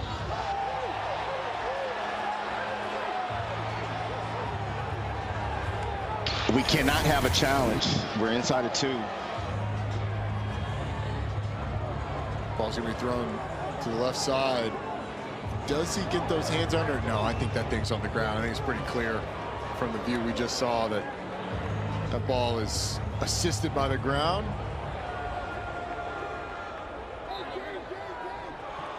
Yes, yes, yes! That's a catch! That's a catch! That's a catch! Penalty marker comes in on 3rd and 10. 29 seconds to go in the half. 7-0. 7-0. False start. False start. Offense, number 70. 5-yard penalty. 3rd down. 6th infraction called against DC. That was Yasir Durant from Mizzou. 3rd down and 15. And now how aggressive are you if you're DC? 3rd and 15. You just had the ball almost picked. Michigan does have 2 timeouts. I mean, if you're DC, I think you run the ball. Try and pull one of those timeouts. If nothing else, punt the ball away. Michigan to get the ball back with 20 seconds left, 1 timeout. Feels like a draw. Instead, Tamu across the middle. And a conservative play call to Mickens. Noah Dawkins, the tackle, a 7-yard gain on 3rd and long. And a timeout called. I used a timeout. If you're Mike Nolan, what do you do here? Let's find out. Timeout, guys. I got a timeout. This is a timeout. This is a timeout. Okay. If we get, hey guys, hey, listen up. Let's secure it, okay? Listen, if it's a bad kick at all, let it go. We go in at halftime. Got me? Okay? Everybody good on that? All right, let's go. No, it'll be they run a return. All right, Marcel, do you hear me? I'm going. Just gonna. So we might get it, we might not. We'll see what happens. Oh, you got 1 timeout. 1 timeout. I got my flag, right?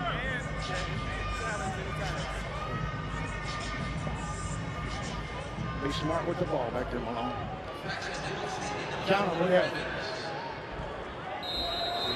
Here's Paxton Brooks back on the field. Remember, he shanked the last punt, the tune of just a 12-yard effort.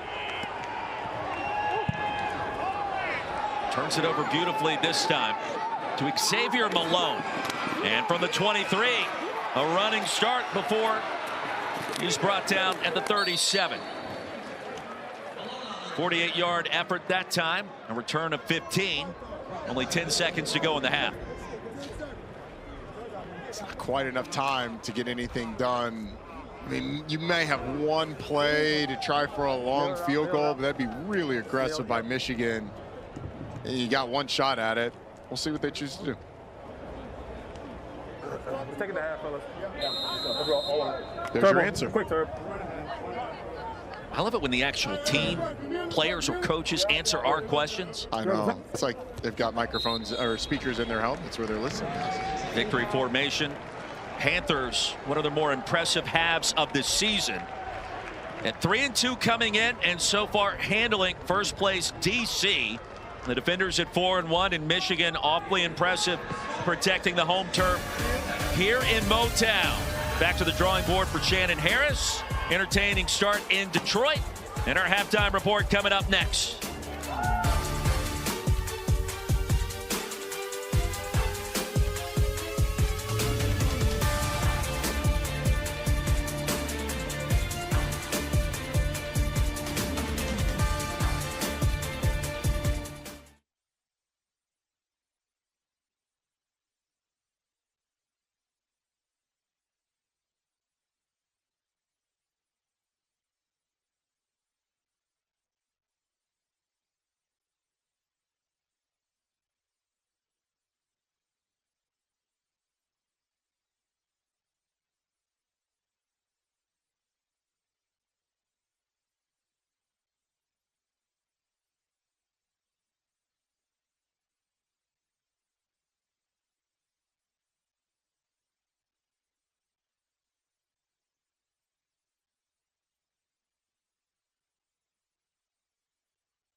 Halftime here at Motor City.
Halftime here at Motor City, D.C. and the Michigan Panthers back here in Detroit. Glad you could join us. We're in the second half officially now of the UFL's regular season. Ronnie Jones, Roy Philpott. We love the access. We love the teams. We love the personalities with this league. Yeah, and you love how you're taking behind the curtain. That's what makes this league different. The fact that it's a league of opportunity and it's a league of getting in there and seeing what it's really like to be out there on the field. We absolutely love it. Let's take a look back to week 5, the sights and sounds. Win the game right here. Take these guys' will, man. One hand is all I need. Deontay Burnett, the man of Troy, to the house. Bang! Yes! Yes! Can he make it? Too far in the timeout. But I would have called it 10 minutes ago. Thrown it out.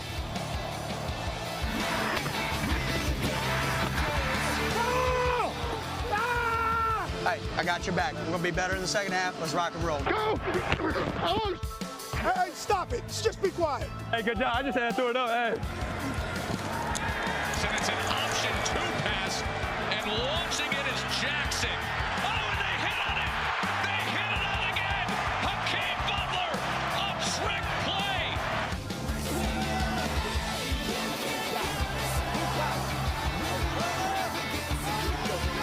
Go, Henny. Go, Henny.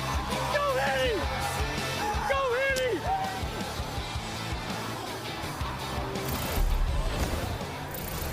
All those big plays in week 5. We fast forward now to week 6. 2 games already in the books, and we take you back to Friday night. Big play, Hakeem Butler. Now that he's back, he has made all the difference in the world when you think about what the Battlehawks have been able to do, and their 12-6 win against the Renegades. This one was really about the Battlehawks defense, though, forcing those 4 takeaways, those 3 sacks. And then how about the Roughnecks? Couple in a row after turning to Jalen McClendon at quarterback. He's been phenomenal. 3-1 in their last 4 games. Houston is squarely in the race for the playoffs. Jalen McClendon, an enormous and emerging story in the UFL as we get set to finish up week 6, week 7 on the horizon here in Detroit. Start of our second half in Motor City's coming up.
Back here in Detroit on a Sunday afternoon, early May, and week number 6 in the UFL rolling right along 17-6. The home team, Panthers, in front of DC. Roddy Jones, Roy Philpott check in with Cole and Hare on the sidelines in just 1 minute. So Michigan at 3-2 against the 4-1 defenders. Hey, that was a great first half. Really was. Offensively, they were rolling. They got Bryce Perkins going, who was magical.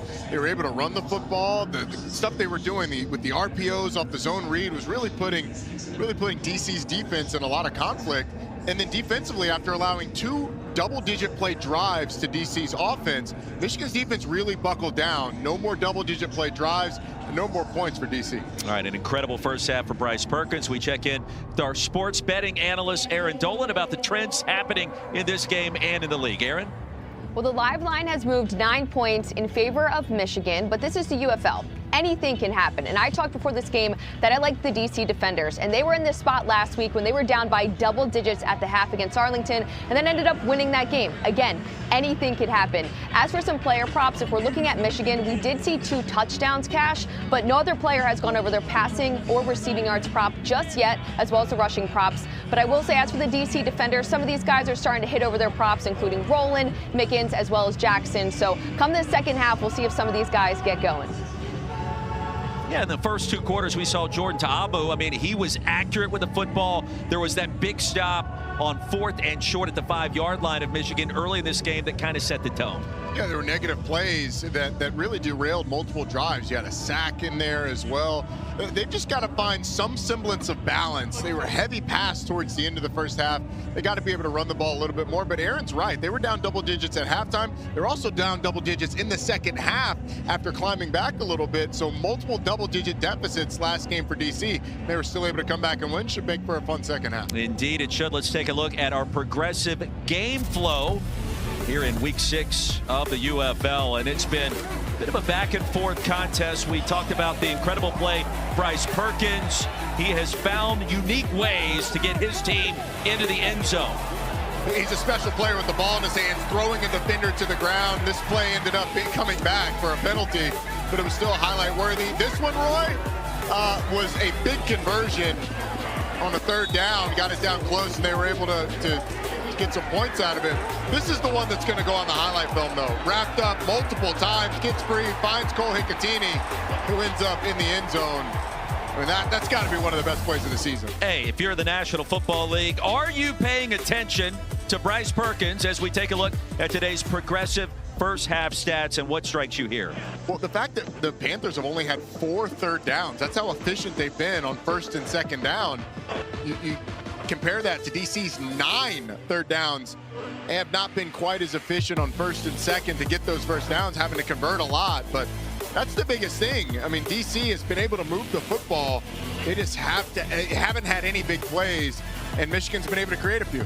We're checking in again with Harry Douglas on the sideline. Harry?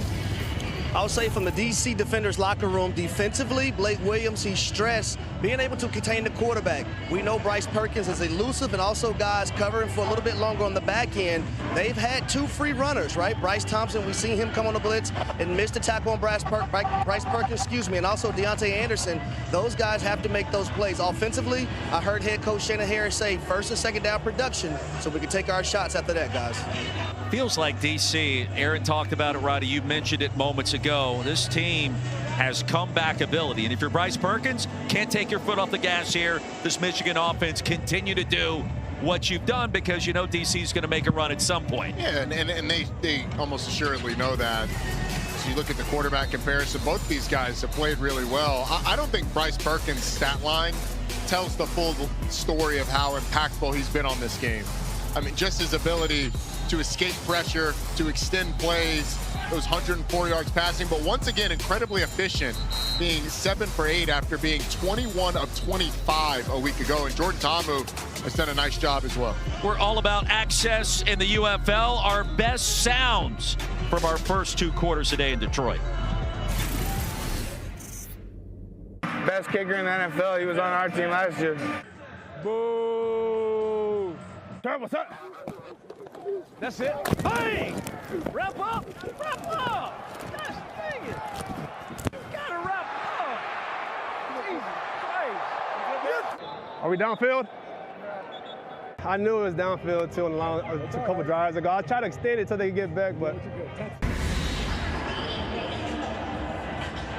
Now the booing of Derek Roberson we heard there moments ago reminds me of Harry Douglas booing me in our production call on Tuesday. Sometimes he does that. I really still don't understand why he does it, Ronnie. He's just a little salty because he didn't get to go to the Derby for the first time in forever. Oh, maybe so.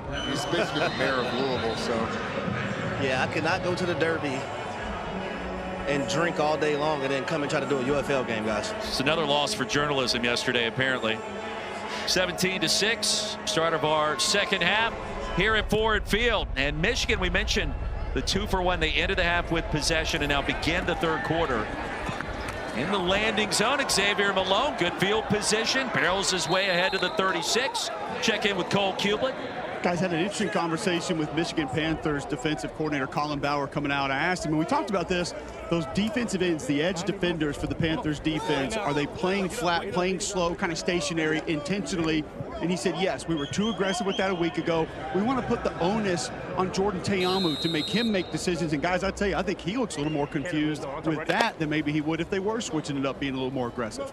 It's a good call. So much of what they allowed in the run game last week was Max Duggan on those zone read plays.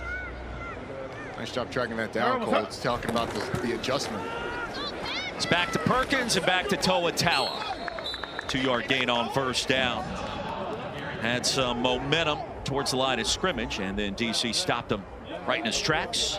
Kyle Phillips met him first. I mentioned his name a couple of times in that first half, had a sack and was very disruptive. Feels like, too, DC, Roddy may be in search of a big play from somebody somewhere to kind of spark this team. It's a big possession for them defensively.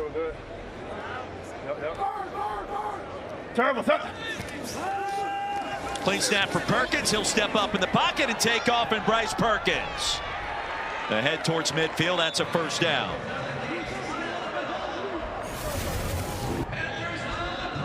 You're going to get a crossing route from the tight end and an over route, but it takes this defender out of the play and that defender out of the play as well. And it just opens up in the middle for Bryce Perkins. Everybody's in man-to-man coverage. There's no one there with their eyes on Bryce Perkins. It's an easy pickup on the first down. What's up? 21 rush yards for Perkins. Toa Taua again, he found a way to sneak through the line of scrimmage to the 45. Now in DC territory, gain of 6. And guys, I would say this, when it comes to rushing the passer, and specifically Bryce Perkins, as a defensive line unit, you want to make sure that everyone is on one accord. You don't want to try to win one-on-one battles and be ultra aggressive, because it'll open up run lanes, as we just seen on that 2nd and 7 play. Yeah. Especially when you're playing man-to-man coverage and there's no one looking at the quarterback when he breaks the pocket. Why wouldn't you run the zone read or give it to Taua again? Given the fact he's been so effective scoring that touchdown in the first half. And near the line to gain here. Kyle Phillips, a tackle. Son was watching as he scored that touchdown in the first half, and some great pictures of him and his young family in the pool, hanging out and watching Dad carry the pigskin. It's awesome.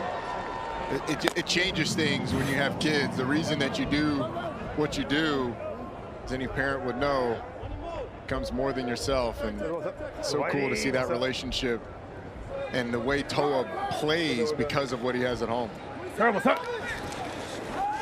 First down again for Michigan. Pressure off the edge, and Perkins eludes it again. Directing traffic. Takes off. Here comes a penalty flag. And Perkins still inbounds. All the way ahead towards the red zone. 84, holding offense, number 84. This one's coming back. Spot of the foul's good. Offense, number 84. 10-yard penalty. First down. That negates a 23-yard gain, and Gunnar Oaks, the guilty party, the tight end for the Panthers. The pressure's going to come from Kyle Phillips, and then later in the play, Gunnar Oaks right there is going to grab the safety, Deontay Anderson. As Bryce Perkins starts to go, the grab happens on the shoulder. Anderson pleads his case to the officials, and look, he didn't really need to. I was going to say, Bryce Perkins was out of there. He's been so magical. If you're a Michigan player, you're just saying, look, if Bryce is scrambling, just let Bryce do Bryce. No one can tackle him anyway. Sounds like a T-shirt. Let Bryce do Bryce. First down after the penalty. Do for you. I don't know if you could use that. That's probably a trademark infraction of some kind, but I like it. I like where your mind is. Across the middle and into traffic to Oaks, trying to redeem himself from that previous penalty. It's incomplete. Well, I tell you what, 69 right guard, Cole Cabral, full slab right here. His helmet popped off. Don't know if he's going to have to come out of the game. You want to circle that right guard, Roddy. So the right guard right here, watch him as he retreats and pow! I mean, that is full slab. Cole, explain the full slab and what it is. Well, defenders usually going to have their arms engaged with the offensive lineman. They don't see you coming, so you just go right for the ribs right there. You get a little half slab, sometimes half the rib cage, but that one right there, that's a full slab for you. I usually only order the 3 bones of the ribs, but pain in my midsection after listening to that conversation. Screenplay is going to be blown up. Sounds like Shannon Harris thought that last sequence should have been an infraction of some kind. That is ill-freaking legal. He can't do that. He speared him in the head. He speared the right tackle, just speared the guy in the head. Yes. Hey, Dion, was that a flag? Was that a flag on that guy?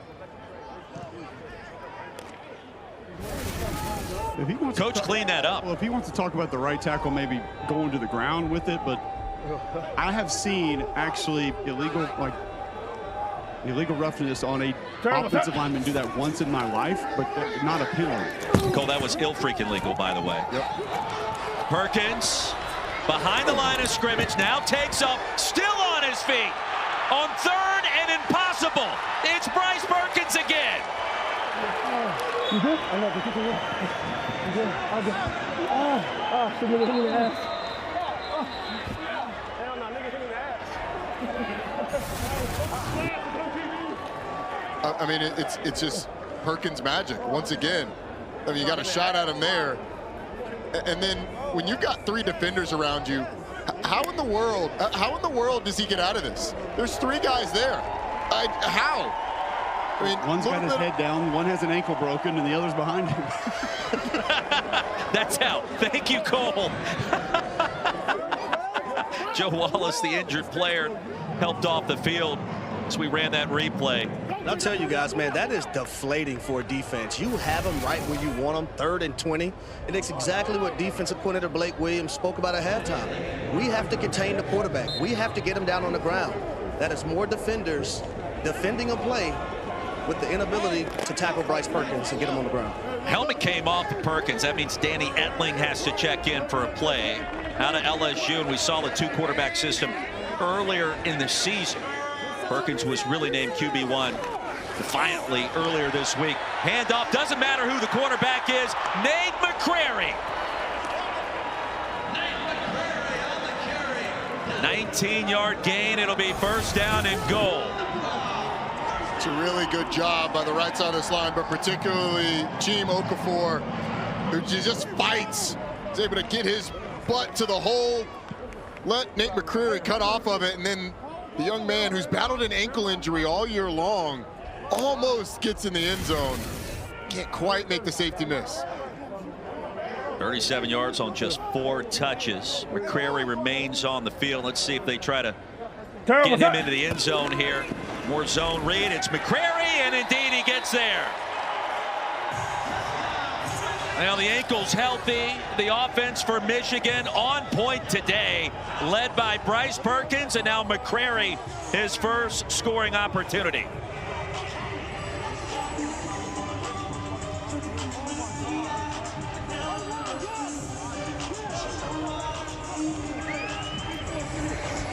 Drive by Michigan. Statement at the beginning of the 2nd half, coming out, went right down the field, putting the ball in the end zone. Wait, yeah. Hey, come here. Hey, up here. Hey, flip. Let's go. Let's.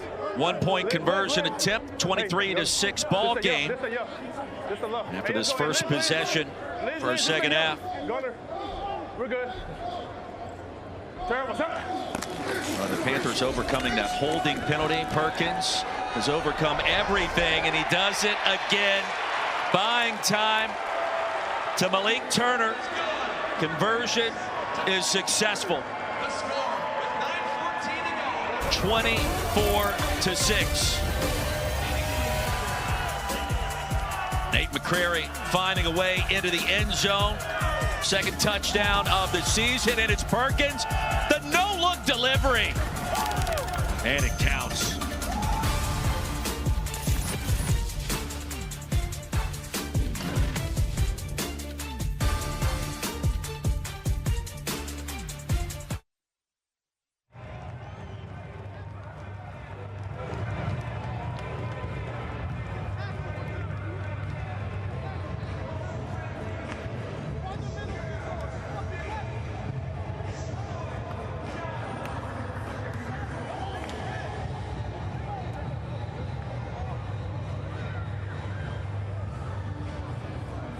This thing. I convinced myself live on American broadcast television that Louisville was going to.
All right, welcome back to Ford Field. 24-6, the Michigan Panthers have the lead, and now we're going to talk to the guys who have really been making it happen, and Cole Cabral, Chima before. You guys working together really well on that drive. Jim, first and foremost, when you get the full slab from your guard here, how does that feel? Feels great. He just, he gets the first fit, initial fit, and I just have to fit it in, and we just keep rolling. You take the kill shot. It's just finishing it off. Just body shots. I mean, we can control a game, keeping guys outside, make the pocket easy. Combos on a couple of those runs, too. You guys working together, really nice, getting movement, climbing to the second level. Is that just reps together that allows you to do that?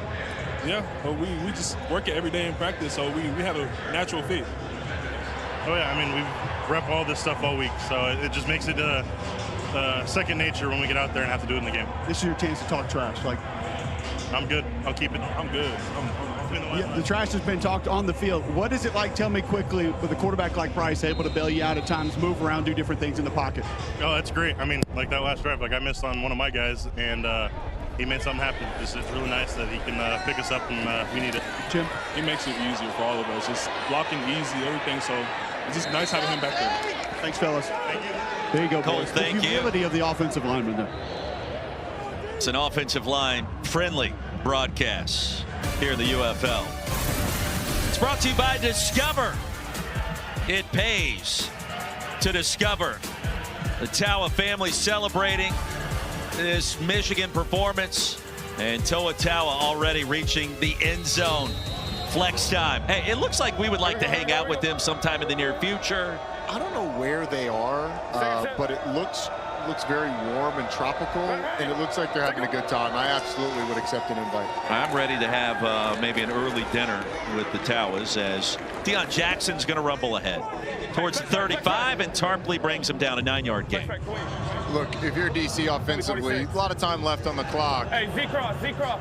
But establishing some semblance of a run game, I think is going to be important. Just being balanced so that you can hit some of those shots off of play action that they love to do to take shots downfield. Second down and short.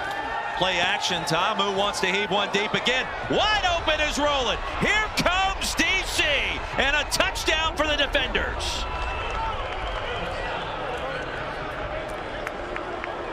Lightning strikes Jordan Ta'amu with the hot hand from 65 yards out.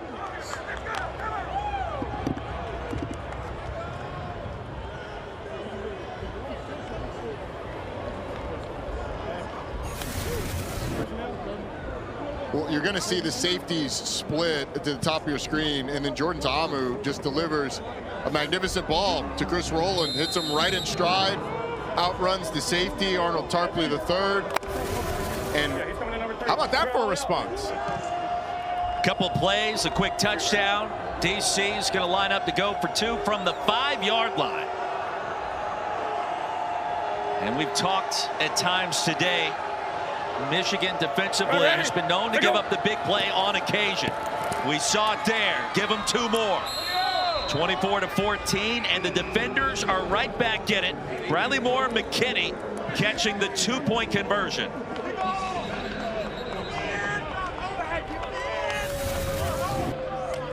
So a couple things. Here's Chris Rowland, and he's going to run a route right up the middle. It's cover 2 on the back end, so these 2 safeties are responsible for the deep halves, but the outside release of the outside receiver pulls that safety away, and then this safety gets caught on the inside route looking in the backfield. And so Chris Rowland just ends up wide open down the middle of the field. It's a really nice job with Jordan Ta'amu looking off Arnold Tarpley III, that safety to the boundary, to get him to move a little bit more towards the boundary to free up more space for Chris Rowland. But a nice play call against that coverage. You want to attack cover 2 between those 2 safeties. And then the outside release in the eyes of Jordan Ta'amu, who's one of them, and you get a lot of space for a touchdown. Hey, Ronnie, you and I talked about this before the game. Where was Jordan Ta'amu at the beginning of that play? Where was he? Under center. Yes, he was. Yeah, hard play action. 6 plays under center last week for this DC offense. All of them were hard play action. Yep. And under center gives it the idea that it could be a run play and sells it a little bit more in your mind? Well, if you go back 2 games ago, I think they were under center 5 times in that game, and they were all direct runs. They handed them all off. So I don't know how much of the mindset that is from Frank Keiss, the offensive coordinator, to say, hey, we want 1 week you think this means ground and pound, like you just pointed out, Roy, and then 2 weeks later, you know what, that's in the back of your mind. We'll go out there and air it out every single time we give you that formation, and now they can just mix and match because they know you're going to be thinking something different. The other part of it, Cole, is when you're under center and you go play action, teams don't see that a whole lot anymore. So that deception with the football just creates a little bit more of a pause. What a performance for Chris Rowland so far. 7 catches, 124 yards, and Harry, that last touchdown. So, Chris, at halftime, your head coach, Shannon Harris, talked about having 1st and 2nd down production, positive plays, and then you were going to take your shots. That's exactly what happened. 65-yard touchdown on the post. What did you see? Too high defense. You know, we've been talking about this play all week. It's actually an option. I either cross it versus 1 high, but if I see 2 high, just take the middle. I saw green grass. Jordan did a spectacular pass, but before anything else, I just want to be able to just thank my Lord and Savior Jesus Christ for giving me the ability to just to make that play and just, you know, be here. So that's what I want to say with that. Thanks, Chris. Yeah, no problem. You look at what Chris has done today. You're talking about the Deacon Jones Trophy Award winner, recognizing the top HBCU player during his time at Tennessee State. At 5'8", 179, he put that guy in the slot. We were talking during one of the breaks about what Bryce Perkins could do in the NFL. What about Chris Rowland? He's right there knocking on that door, and you see his performance up to this point, the 2nd most productive performance for a wide receiver in the UFL this season. He is explosive, and it feels like DC all year long has made a concerted effort to get him the ball. Last week it was 7 catches for 61 yards, a lot more stuff underneath. And honestly, that was the way it was trending in this game too, until the giant play. But he had been a target on 3rd down multiple times earlier in this game. It really feels like he's got a great rapport with Jordan Ta'amu. And also a guy who led the UFL in all-purpose yards in 2024. And guess what, guys? He's 1st in that category again with over 630, not including the yards today. Yeah, Harry, just turn on the film. Watch this cat in his production. Here comes Michigan again. Siaosi Mariner. Well, it's the first time we've called his name today after 111 receiving yards a week ago. Give him 9 and a first. It's a really nice little stick route from Siaosi Mariner, finding a soft spot in the zone. You're right, it is the first time. It's been much more by committee today from Michigan, other than Bryce Perkins. He has been the chairman of the committee. I want to be the chairman. You are. Your own committee. I don't feel like it. Very small committee, a short one. First down play action, Perkins. So dangerous here. Back across his body. There's the tight end. And another big play to Gunnar Oaks. Into the red zone. It'll be a first down grab and a gain of 34. Gunnar Oaks starts on this side, and you're going to see him just wheel up. It's man-to-man coverage, and because of the play action, Bryce Perkins creates a little bit of time drifting away from the pressure, and Oaks on the linebacker just ends up being a mismatch. Excuse me, that's Deontay Anderson. He's a safety. I'll tell you, step behind Gunnar Oaks. Guys, going to Disney World, they ask you, where do you make your magic? They need to ask Bryce Perkins, where does he make his magic? It is self-explanatory. On the football field, baby. Yeah, it's outside the pocket. Meanwhile, the A-gap run, and Toa Taua plows his way ahead towards the 1. It's going to be first down and goal. I mean, Perkins gets outside the pocket in this game, something magical, something special is going to go down. He's been on fire all game long. And look, it's not just him escaping from pressure on that last one. That was an absolute dime. Yes. Dropped in the proverbial bucket. And he knew where he was going. It's being deliberate, like he talked about when we talked to him pregame. Getting comfortable, being in rhythm, being decisive. The quarterback start thinking, that's when bad things start happening. And perhaps this game will be a little higher scoring than anticipated as Taua will be bottled up. He's going to lose a couple of yards. Kelvin Joseph able to bang his way through. Second and goal. A little higher score than some of you guys anticipated. Although this is a big couple plays for my record in the betting area. Our humble analysts here in the booth. Roddy Jones anticipating more points in this one. Hello.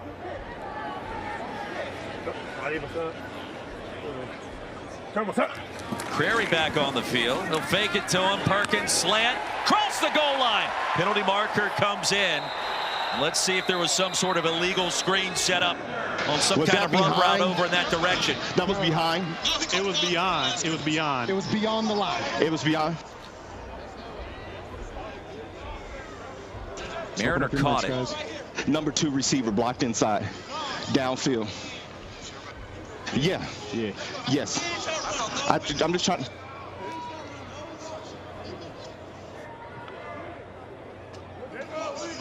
Yes, pass interference offense. Pass interference, offense, 10-yard penalty, second down.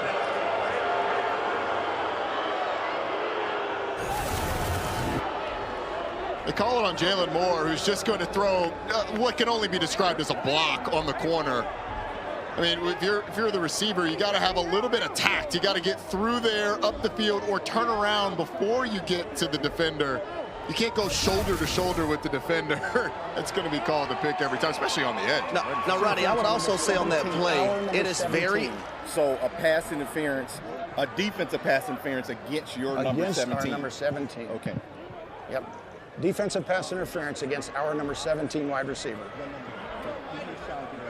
Defensive pass interference against his number 17. Well, here comes a super challenge from Mike Nolan. This is big because those penalties would offset, putting them back at second and goal from the 4.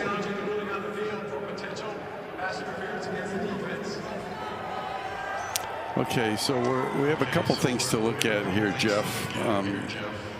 Certainly coming off the line of scrimmage, he is grabbed here,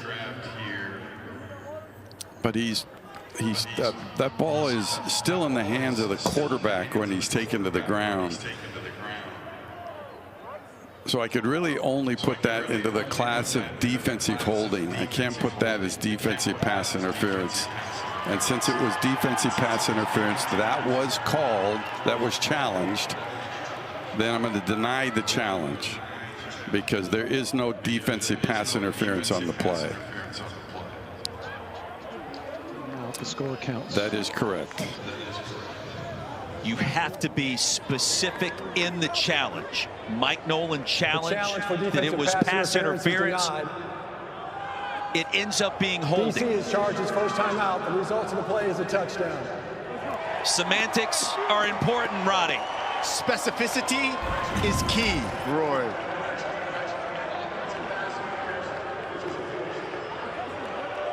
Challenge is denied. OPI, the ruling on the field, that obviously stands. So the penalties do not offset because of the specific nature of the challenge, and it was incorrect. Well, that's a lot to process, but that has been a point of emphasis in the UFL. If you're going to challenge, you have to challenge the specific play, the number, and the infraction. Back to the Verizon Command Center. Mike Pereira, your thoughts on that sequence?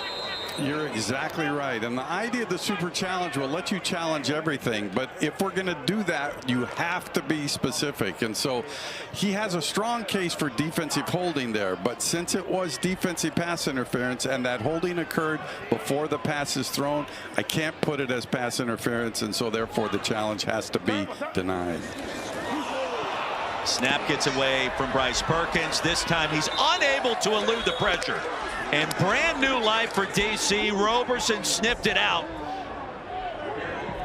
I mean, this is a Michigan offense who just had 2nd and goal from the 4. And because of an offensive pass interference and then the snap that gets by Bryce Perkins. And look, I'm gonna be on the defense of the center a little bit here. I don't think the snap was that bad. It may have been a little hot, but Bryce Perkins got his hands on it. Noah Johnson's, Roddy, I'll say Noah Johnson's ball gets back there quick. I've watched him warm-ups the 2 times we had him actually because we interviewed Danny Etling in the pregame 3 weeks ago when we were here, and I was like, man, those are coming there hot. And he was like, no, he doesn't waste any time. He gets them back there. 3rd and goal from the 28. And Perkins will take what he can get. Ciosi Mariner lassoed out of bounds near the 13. I do agree and it was with you Kelvin Joseph. Sorry, Roy. Do agree with you on the accuracy, though, Roddy. I mean, quarterback's got to handle that one. Cole, I got your back, man. I mean, I saw you yucking it up with your O-line brethren. I mean, it was like a Swiftie at a T Swift concert. Your energy there. You were happy to be back home with your guys. A little more physicality, but yeah. It's an offensive line friendly broadcast. I'll remind our viewers at home. BT Potter on the field. 4th and goal from the 26. And Potter an attempt a 36-yarder here. 6 of 9 on the season for the former Clemson standout. Michigan trying to increase its lead after that possession went backwards, and it cannot. And a win for DC. The penalty marker on the field. Leaping number 9. Leaping number 9. The try with the field goal is no good. Half before we act enforcement. It's a full 15 from the. It's a full 15. 18 will go to the 3. Number 9, correct? Personal foul. Receiving team for leaping, number 9. 15-yard penalty. If you're Deontay Anderson, you can't do this, Roddy. No, you absolutely cannot. I mean, you've got him stopped, and he's right behind the goalpost. He's kind of hidden right now, but he's going to jump or attempt to jump over the offensive line, contacts the long snapper and an offensive lineman on the way. And talking about new life for Michigan offensively. I've seen some of those leapings attempt to be hidden to a certain extent. Have we ever done that? That's egregious. Egregious would be an understatement. So instead of the missed field goal from 36 yards that wasn't blocked, Potter missed it wide left. They're going to move the football inside the 5, and the infraction makes it 1st down and goal. What a mental error. What a mental mistake there. Well, let's do that whole sequence all over again. Deja vu, if you will. Perkins pulls it away. Perkins sandwiched down to the 5. So he's going to lose 2. It'll be 2nd and goal from there. Well, I mean, who wants to score or get the stop on this drive? Michigan has been in reverse since that 2nd and goal from the 4 play, and DC They said, hey, look, you want extra opportunities? Go ahead. Extra Rex bunch. Rip, trail, select. On top, ready? I mean, this is about as wonky as it gets.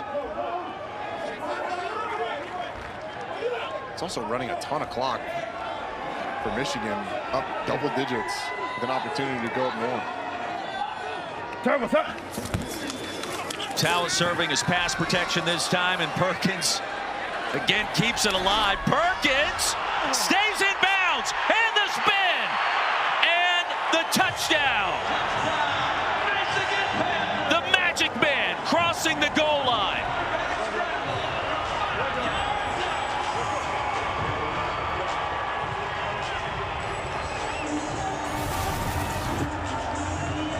I mean, it's not great tackling by DC defensively, certainly, but let's just marvel at the magic that Bryce Perkins has provided today. Anthony Hines III has a great shot at him. You got another one at the end zone with a shot at him. You got someone in the backfield with a shot at him. And the penalty on the missed field goal ends up being a 7-point mistake for this for this DC defender's defense. Go for the 1-point conversion. Crowded backfield. And Toa upended short of the goal line by Anthony Hines. Now, Bryce Perkins may be the real MVP after this.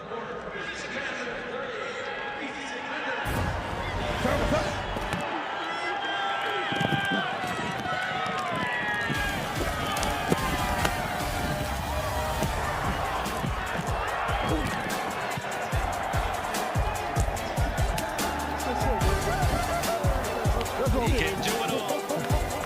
Love you. Love you. Let's go.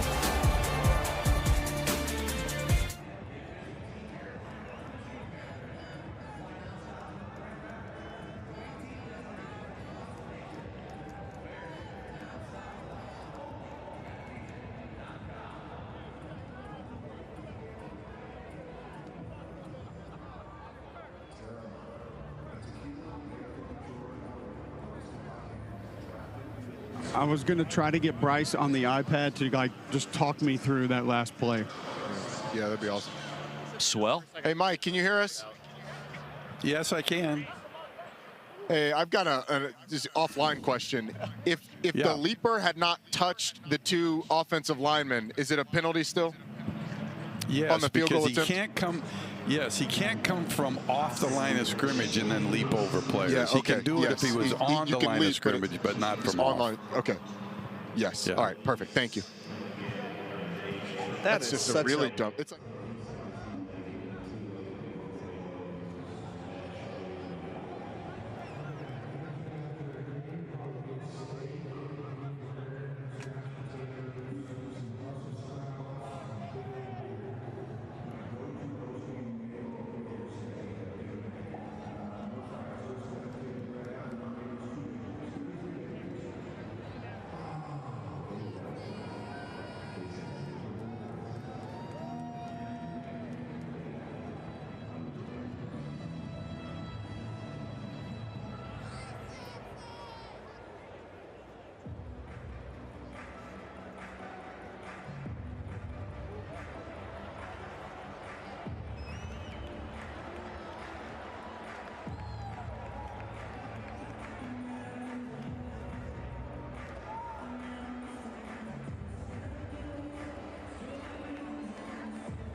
Welcome back to Detroit Rock City. One of the coolest things about the UFL, we have iPads. We can watch the plays and we can see them. This one on remote.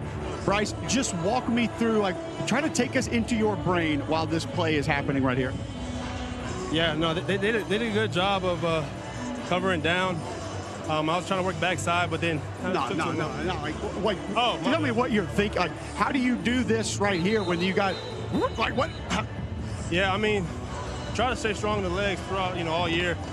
Those plays come up, man. Just How about the circle button before the end zone? Man, hey, those big guys, coming down full speed like that, it's hard for them to stop. So just try to make a play, man. When you're that close to the end zone, got to figure out a way to find it. So all glory to God, man. We're not done. We got to keep going.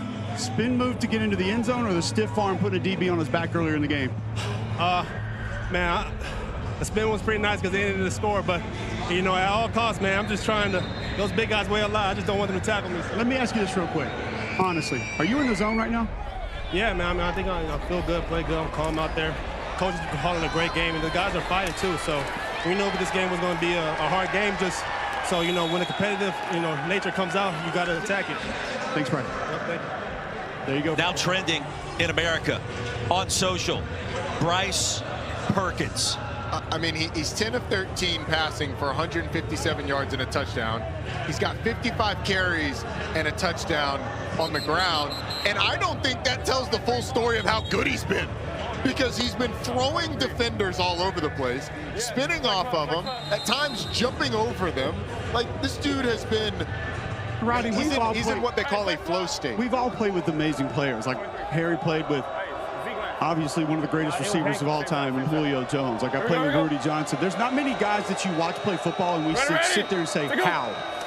And that's what I've done with Bryce Perkins today. Play action and ahead to roll, and that'll move the chains. And that last touchdown, Aaron Dolan, our sports betting analyst, critical for some watching as another over hits in the UFL.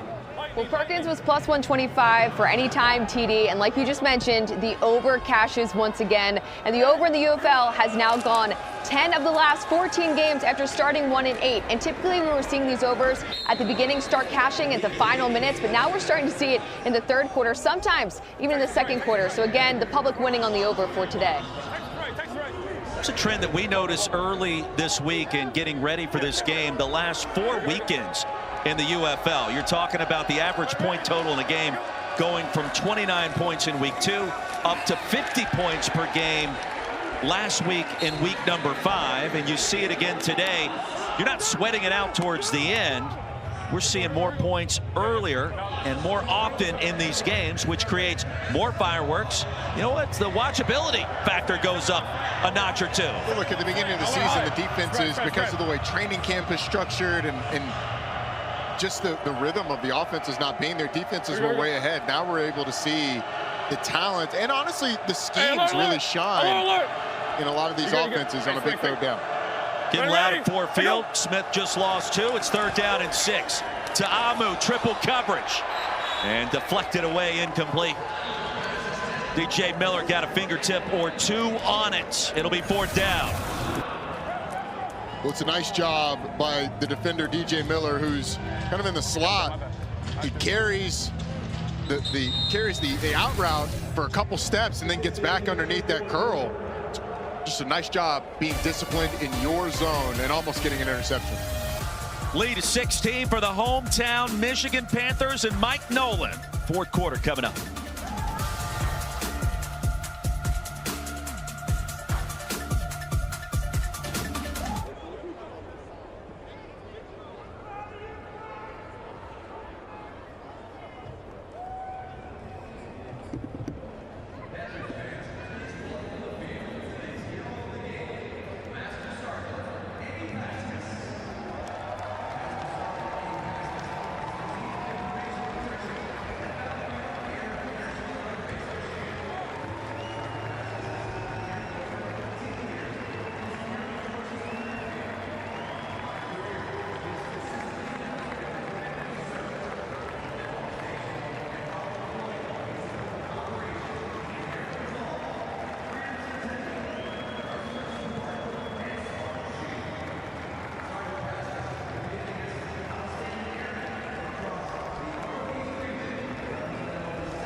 Well, coming up at 4 o'clock Eastern today, we welcome Caitlin Clark back to Iowa City. Her first game at Carver Hawkeye since the end of March a year ago. Year 2 in the WNBA preseason tilt against the Brazilian national team. Tip-off at 4 Eastern as soon as we are done here in Detroit. And we welcome you back to Ford Field. Ronnie Jones, Roy Philpott, Harry Douglas, Cole Kublik. 4th down and 6 for DC. And the Michigan Panthers leading DC, the defenders, by 16. An entertaining game, a higher scoring contest in Motown. As Xavier Malone watches that bounce right in front of him. It'll be whistled dead just inside the 30. We've talked a lot about Bryce Perkins. After a punt of 42, he's mic'd up and's got some sound for us.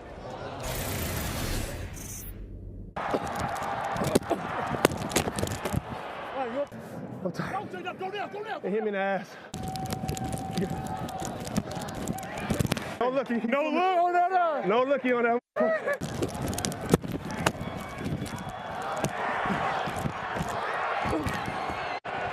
Love y'all.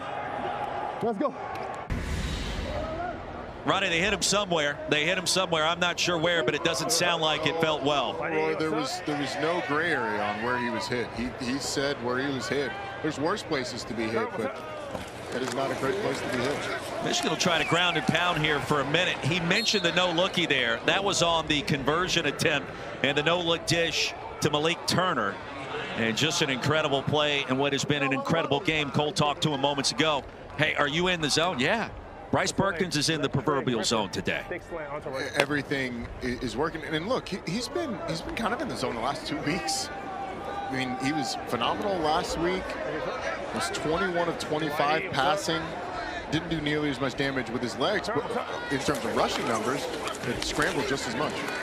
Shows you the accuracy here, but the pass is going to be dropped on 2nd down. Weidermeyer dropped it, and it'll be 3rd and 6. Boy, I love that he just admitted it. Yeah, I am in the zone.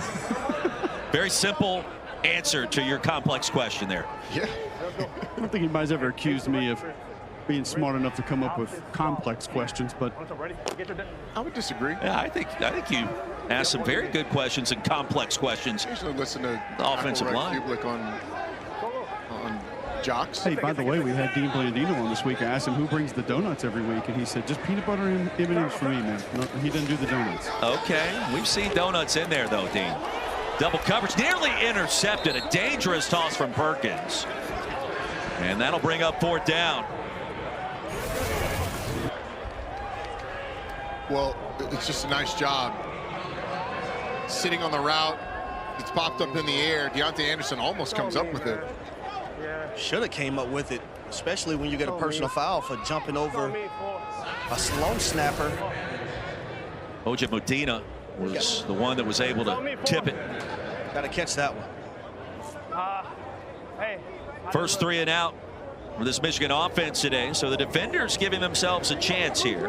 Harry, got to catch that one. Say it's the guy who just wakes up with fly traps for hands every morning. What a great comparison that was. Chris Rowland, over 100 yards receiving, going to be bottled up here. Week 7 coming up next weekend. The UFL starts Friday with DC and San Antonio, 8 Eastern, over on Fox. Saturday on Fox, also Michigan and Arlington meet at 1 o'clock Eastern. Sunday, noon on ABC. Houston storms into Birmingham. And then at 3 o'clock on ESPN, St. Louis and Memphis. Set to wrap up the weekend. Week 7 underway beginning Friday night. So we're on the back half of the schedule. All of these games start to become more important in the race to the playoffs. The UFL Championship game in St. Louis on June 14th. And for Mike Nolan, his team positioned quite well in this matchup. Chance to go to 4-2. And this is perhaps a preview of what we could see in that UFL Championship. Abram Smith on the field. First down run. Get him 3. One thing about the league this year is it feels like all of the teams are competitive. I mean, if you went back 2 or 3 weeks ago, you'd have pointed at San Antonio, Memphis, Houston, maybe, and Houston certainly as the teams where, hey, you want to see those teams on the schedule. Nobody wants to see Houston right now. San Antonio's coming off a tough game, but they are dangerous. Making a quarterback change though, so we'll see how that bears out for them. little bit later on today. Braylon Sanders is going to pick up a first down. The whole quarterback situation with the Brahmas has been trauma-filled the last 2.5 weeks. Yeah, that's one way to put it. I think you added that too. Last week. You added that too, Roddy, that Birmingham looks human to an extent. They don't look near as powerful as they have the last couple of seasons. That's a great point.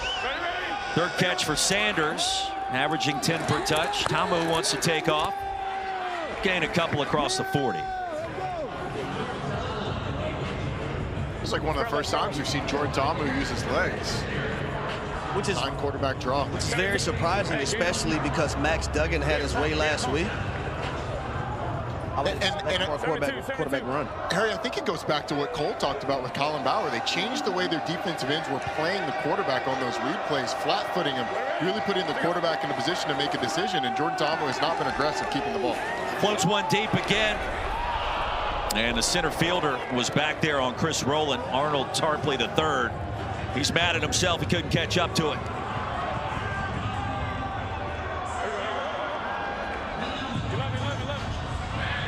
Trey left.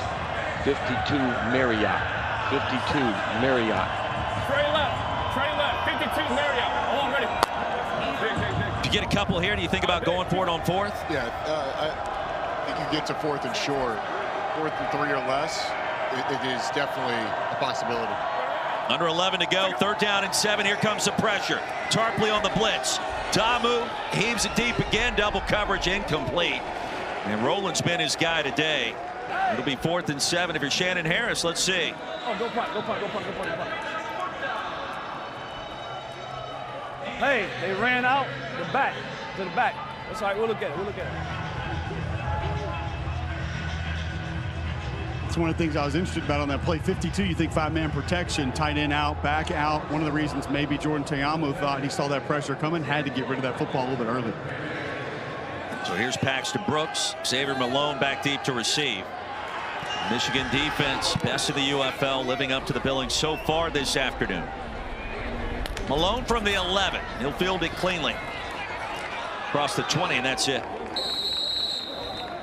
Timeout on the field. We will step aside after a punt of 48, a return of 11. Just over 10 to go at Ford Field.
Now, don't forget the 2025 UFL Championship will be played on Saturday, June 14th in St. Louis. Tickets start at just $29 and can be purchased at ufl.com/tickets. If you can't be in St. Louis for the championship, make sure you watch on ABC, June 14th at 8 o'clock Eastern. On this May 4th, Roddy Jones, Roy Philpott, Cole Kublik, Harry Douglas, 16-point lead for Michigan. And as we do each and every week, we present to you our audio blitz. Nothing but the natural sounds from today's game on this possession for the Panthers. Hey, pistol left wing, Liz gut H4, cannon for rehearsals. Ready?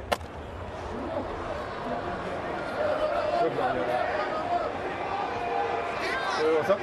Righty! What's up? We're good, we're good. Turn, what's up?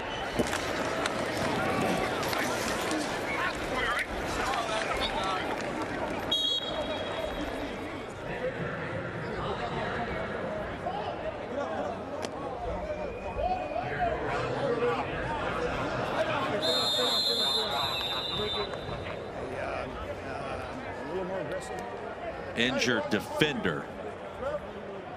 Appears to be Dennis Johnson that fell down to the turf. At Grand Valley State, second year with DC. Imagine on this drive, Michigan is going to start to work the clock. Try and run the ball, pick up first downs. And even if they decide to throw it, remember, clock doesn't stop. It doesn't stay stopped on incomplete passes or out of bounds. That run game has been so valuable for Michigan today. 32 carries, 170 yards, 3 touchdowns. A lot of credit to that offensive line, Cole. They've been fantastic. Like we talked about earlier, the combination blocks, knowing when to come off up to the second level, getting movement at the point of attack. And as they even pointed out, it helps when your quarterback makes you right a lot of the times. Audio blitz returns after the injury to Johnson.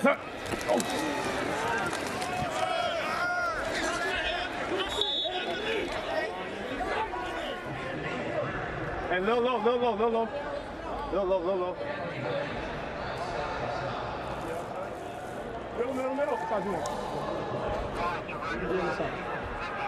Let's go. Let's go wide and Rex class. Let's go Lizzie, drive, dig, X, Oscar. On top, ready? 13, 12.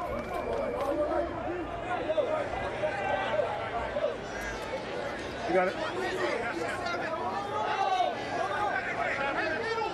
Let's roll. Turn, what's up?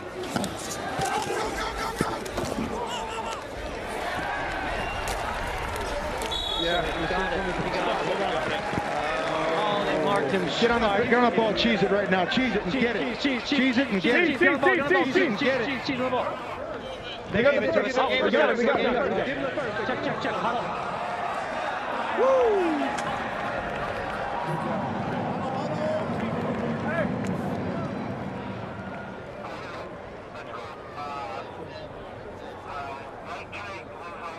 Go. Let's go right trig. Liz unlucky. On top, ready? We gotta roll. Yeah. 6-5. 4, 3. Turn, what's up?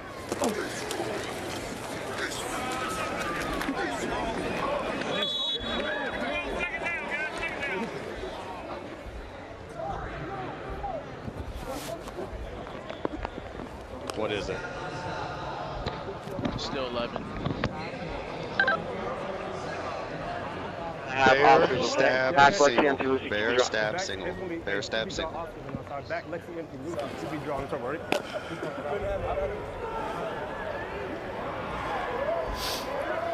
You got it. What's up? Righty, what's up? Turn, what's up? They're holding. And then we missed the tackle. God damn it.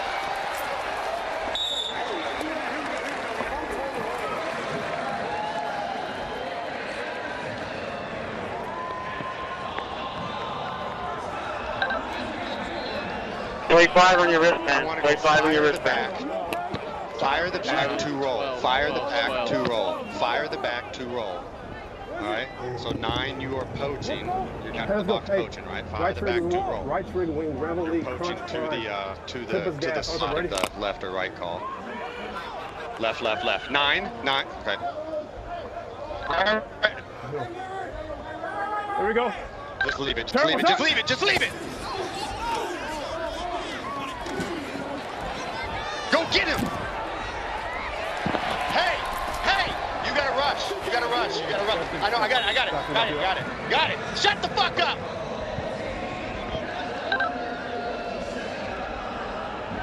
Bear stab single. Bear stab single. 13. It's 13 personnel. Bear stab single. That's right. L clip close, yo. Mid zone. On top, ready?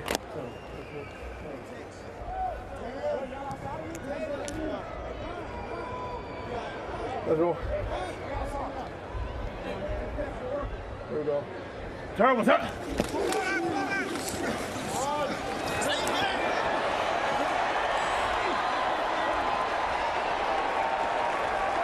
So Toa into the red zone. It'll be 1st and goal for Michigan.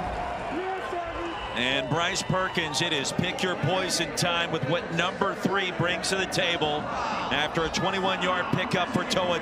Just felt like on this drive, Michigan has had an answer for everything that DC has done. You can hear Blake Williams, the defensive coordinator for DC, give calls that started with Bear. That's that Bear front where you've got center and 2 guards covered, but it puts the secondary generally in man-to-man coverage the way DC's played it. Bryce Perkins has made him pay with the play. Toa tripped up. The turf monster may have gotten there first. It'll be 2nd and goal. The ball comes out. Wait a second. The football came out. This play is live. Derek Roberson the other way. And a penalty marker is down at midfield. Oh, stop everything. Mayday, I did not have him down by contact. I had him fall and the ball came out. I had the runner not down by contact. He fell in the ball. Okay.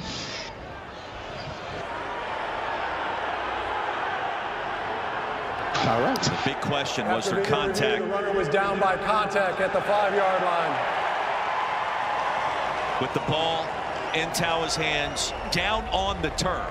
And you heard the call there as we check in.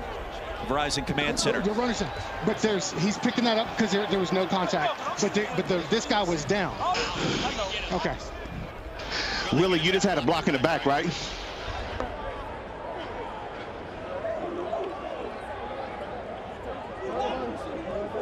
Roddy, what do we see here with Toa? Ball comes out late. Well, he hits the ground, and unless you're touched while you're on the ground, you are still live. But you see the glove on the helmet of Toa, so he is down by contact, and then he obviously is frustrated, lets the ball go like you do after a play. But had he not been touched, that's still a live ball. Turn, what's up? Nate McCrary, now the running back. Bryce Perkins, play action, ball was tipped. Doesn't matter. Malik Turner, touchdown.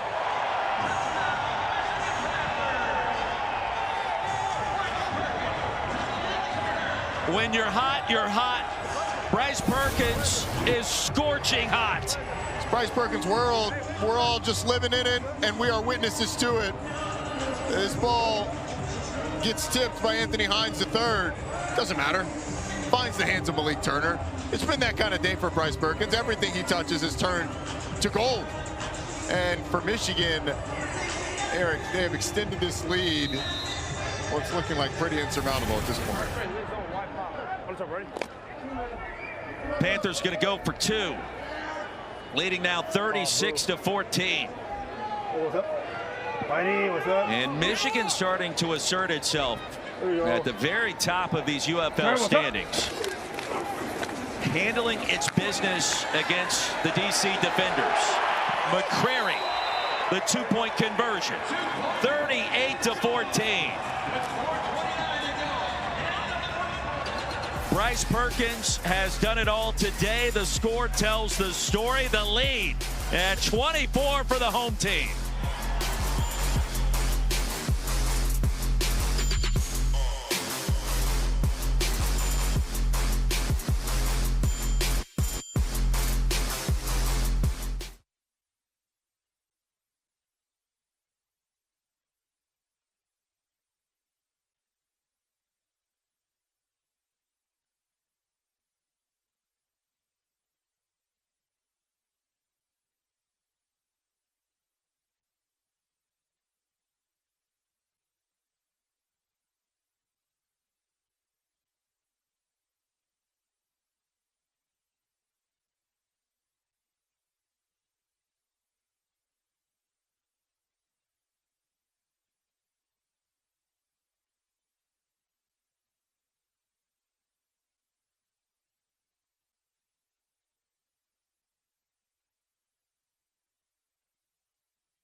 job. 38-14 at Ford Field. Michigan Panthers have the lead. 4:29 left in the quarter. I got Nate McCrary, running back, who I asked after that two-point conversion run, do you have any idea what you just did to that man? And you said, no, you didn't see it. So I'm going to let you watch it live. You're already bouncing back here. You're going to take the handoff. Looks like was it a little duo or inside zone to the left here? Yeah, just an inside zone here. And I knew they were in there. So we've been repping it all week, so I'm just reading that nose. You thought it was going to bounce? Watch this. Tell me this. What happened? My center? Hey, I mean, that's just the grace of God right there. Honestly, all glory and honor goes to my Lord and Savior, Jesus Christ. I mean, listen. First 5 weeks, I honestly was very disappointed in my play. I didn't think that I played at a high enough level to help the team out, and I was very disappointed in myself. And so I just took time to just do like the I am statements, you know, that like I belong here and I'm talented. I'm this and this and this and this, and then, you know, I just want to thank even just my teammates. You know, told Jay, Matt, he's not here, and the O-line, especially Noah, just for just encouraging me, let me know that How far down that list was I am going to step on a man and score? Honestly, it was just make a play. Like I got to get in there. You know, when you're there, that close to the end zone, you got to get in there. That's your mindset. Score, score, score, score, score. And like I told one dude one time, I just got to do whatever I can to help this team out, and that's what I did. Doing it today. Thanks. Congrats. Yeah, sure. Appreciate it. Guys, Nate McCrary wants to be a chiropractor when he's done playing football. He may have some patients that he actually inflicted some pain on by the time he gets to his own business in that department at some point. Good news is I'm going to destroy your back in the football field. Or that's the bad news. Good news is I'll be a chiropractor. I'll help you out. I do love and appreciate the fact that Nate McCrary shared with Cole kind of where he was mentally. Because we've all, as athletes or even people, have been in situations where you start to doubt a little bit. And those positive statements of affirmation can help so much for someone who feels like you're letting your team or in your personal life people down. It's awesome, Nate McCrary, to share that. A lot of times we're waiting for someone to tell us those things. We want that affirmation from other people. And like you said, Roddy, I love the fact he took it on himself. I just started telling myself that every day. That's one way to do it. Pass is floated into plus territory and incomplete. Antonio, the intended receiver, Adonis Alexander in coverage. Meanwhile, gentlemen, Michigan's 38 points, the highest scoring game by a single team this year in the UFL. So, I mean, what we've seen today from Mike Nolan's team, not necessarily historic, but a step in that direction with the efficiency and the big play ability, the spurt ability of Bryce Perkins. I wonder how much of Bryce Perkins' performance today was affected by the fact that he was named the starting quarterback, the sole guy during the week. I mean, it can't be nothing, because the confidence and the reps that you get have to help. Tamu takes off, 3rd and 10. He'll be tripped up right at the line to gain. They're going to give him the first down. And a pickup of 11. A little extracurricular activity. Flag comes down.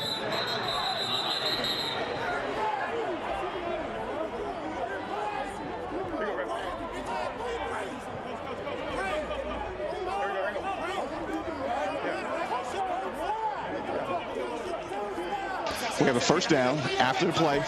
Personal foul, number 75, offense. The results of the play is a first down. After the play, personal foul, unnecessary roughness, offense, number 75, 15-yard penalty. Again, still a first down. It's Mason Brooks on T.J. Carter. First the hit, and it's a big hit, but Jordan Tamu is a runner in that situation, so there's no protections for the quarterback. The offensive line standing up for their guy. And it ends up being a silly penalty. I mean, I understand wanting to get in the face of a defender who hits your quarterback hard, although it ends up being much more of a glancing blow than a crushing hit. But you just can't have that in any situation. Although when you're down this much, maybe you're just trying to make a statement for the next time you see this team.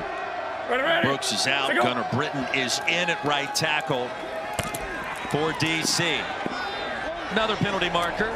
Pass will be caught. Antonio's got it into plus territory. And this in the neighborhood of holding. That could negate a gain of 27. 79 holding offense. holding, offense, number 79, 10-yard penalty, first down. Tykeem Doss. Right here in the middle of your screen, you're just going to get an inside move, and Doss grabs the defender as he starts to motor by. And now DC in reverse a little bit. It's kind of a bit of a microcosm of the day for DC. We also goes all the way back early in the game. Credit to the DC defenders like pass defense. Excuse me, the Michigan Panthers. You know, they're going against the #1 pass offense, and outside of Chris Rowland, you know, last week for DC, they had 4 or 5 guys stepping up at that wide receiver position. Today, it's just been Chris Rowland. 1st and 20 after the infraction. Tamu, ball's in the air, nearly intercepted. Javon Antonio tipped it up. The tip drill comes up empty for Adonis Alexander. Had to spin around to try to haul it in. To your point, Harry, you said Michigan Panthers defense that gave up 2 big plays to Hakeem Butler that really lost in the game towards the end of this. Talking to Colin Bauer, the defensive coordinator, it feels like he was that Michael Jordan meme, and I took that personally. This defense certainly has. 2-minute warning as we step aside in Detroit. All Panthers at home at Ford Field.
You're right. Bangers. What a performance this afternoon in Detroit for Toa and the family celebrating back in St. George, Utah. The touchdown that came in the first half, the 3rd effort there, and then also the rest of the family in Santa Maria, California. They have been on fire today, watching Dad do his thing. And a month ago, working on the golf course. Today, nearly 100 yards and the touchdown. And you see those 94 rushing yards, 4th most in the UFL game this spring. It's amazing how integral a piece of this offense he is now. I mean, just doing a great job taking advantage of an opportunity. Chris Rowland shoved out across the 25 by Lovely. We'll go back to Toa, what Coach Nolan told us about him being that 1-foot cut runner, get that foot in the ground, then get north and south. Noel Mazzoni, who's now the offensive coordinator for the Memphis Showboats, he took over at Auburn my junior year. We put the zone scheme in, and we tried 15, 13 different running backs, and it didn't work. Finally, due to injuries at the end of the year, playing against Arkansas, getting blown out, he puts Heath Evans, our fullback, at tailback. And he was just slow enough. Now, Heath is going to hate the fact that I referenced him as slow. Ouch. But it took him a little bit longer to get to the line of scrimmage and to make those cuts. He was a little more deliberate, is probably the nice way to say it. And I feel the same way when I watch Toatawa, as he doesn't just go full speed to the line of scrimmage all the time. So in a zone scheme, it really helps your offensive lineman get that initial movement. It helps you see how the defense is playing it. And it's not that you're not fast or don't have a burst. It's just kind of that patience and then being deliberate with where you want to go with the football. He's got that part that really does aid a running back in a zone scheme. It's the pace of the running back getting to the point of attack. And a lot of times when running backs are more deliberate, you stay on your track longer. There's a lot of fast guys that as soon as they see a hole, even if they're 2-3 yards from line of scrimmage, they want to make a cut, which allows a linebacker or defensive tackle to fall off, doesn't allow a lineman to get on and stay on those blocks. But you're right, Cole. Guys like that just have such a good knack of getting into the line of scrimmage, getting close behind those linemen before they make their cuts, and then the burst comes into it. You guys make us right when you do that. Pressing the line of scrimmage, pressing your blocks, which means just continuing to go north and south longer, like a Dylan Sampson at Tennessee this year. He can run past anybody, but he was so good at just staying on the hip or the butt cheek of those offensive linemen, then making that cut. You make us right, and you make the defenders wrong. You don't have to block a linebacker if he jumps a gap over, and you cut back where he was supposed to be or where he previously was. I didn't have butt cheek on the bingo card today, but I don't know that we all thought Michigan would have this kind of performance. And I'm curious, as we look ahead in the rest of the UFL schedule, this statement win by the Panthers puts them in this position where they become one of the favorites. I mean, not only in their division, but maybe to win the whole thing. Third down and long, the swing pass, and Deion Jackson lassoed quickly. I mean, tell me where you disagree. This win is going to be one of the more impressive victories of the entire season for Mike Nolan's team. And a couple of road trips coming up. We'll see what happens. But, hey, put Michigan back on the radar to win a title this year. I think so much of that has to do with the play of Bryce Perkins. This has been the best defense statistically in the UFL this season. Came into this game first in total yards, fifth in scoring, though. But the offense, the explosion that we've seen, and really Bryce Perkins, that's full stop. That's the reason why I think they're back in this conversation. Fourth down, last gasp now for the defenders. And a pass incomplete to Sanders. Lovely in coverage. Michigan's going to get the football back. What a performance today in Detroit.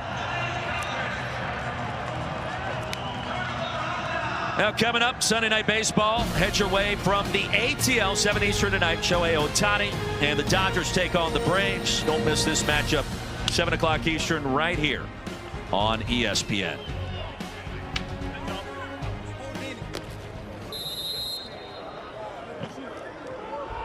"37 seconds to go. Victory formation. How sweet this must feel for Mike Nolan, Bryce Perkins, QB1. And this Michigan organization now officially clicking on all cylinders. I'm talking about number 3. That's what I'm talking about.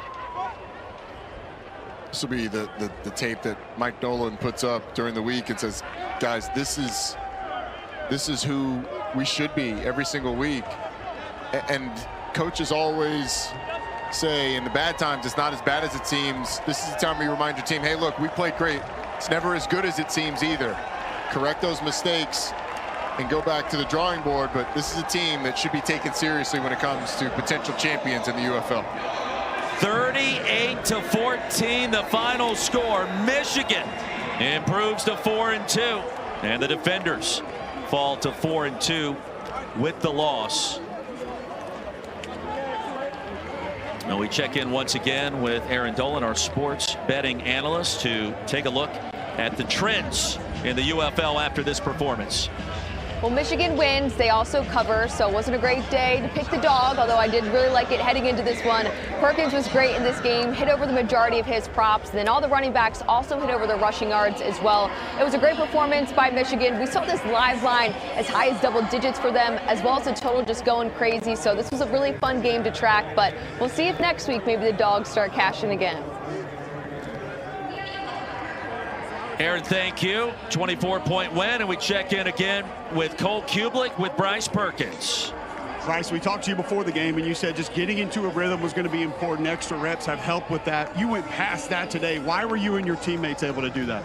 I mean, all glory to God, man. You know, we, at the start of the week, you know, we wanted and we knew what we could do on offense. We wanted to make sure that we were dominant on all levels. I think the line did a great job. Just when the line's coming off like that and blocking it on the run game, it opens everything up too. So, you know, wanted to make a statement, and we have a lot more to go.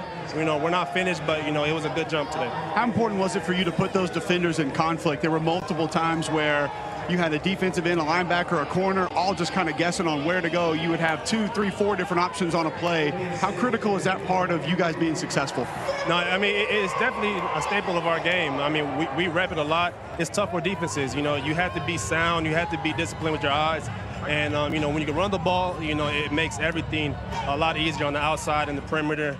And our guys can run routes, you know, and you get 3 yards in the UFL too, so it helps out a lot. You mentioned making a statement. What did you guys say to the rest of the UFL today? Yeah, that, you know, we're a physical team, man, and we're ready to play at our best, man. I think we can compete with anybody. But, you know, job's not finished. We got, you know, a couple more weeks to go. We got 4 more weeks to go in the regular season, and we just got to finish it out strong and build off this. You know, not get too happy about this, but build off it, celebrate, and then get back to work. Congrats. Thank you. Thank you so much. Began his college career at Arizona State, missed a year with a broken neck before he arrived in Charlottesville, Virginia, an all-ACC quarterback in Charlottesville, and now to the next level in the UFL. An incredible performance for Bryce Perkins. For our entire UFL broadcast team, thank you for watching. Now let's send it to the WNBA Countdown crew.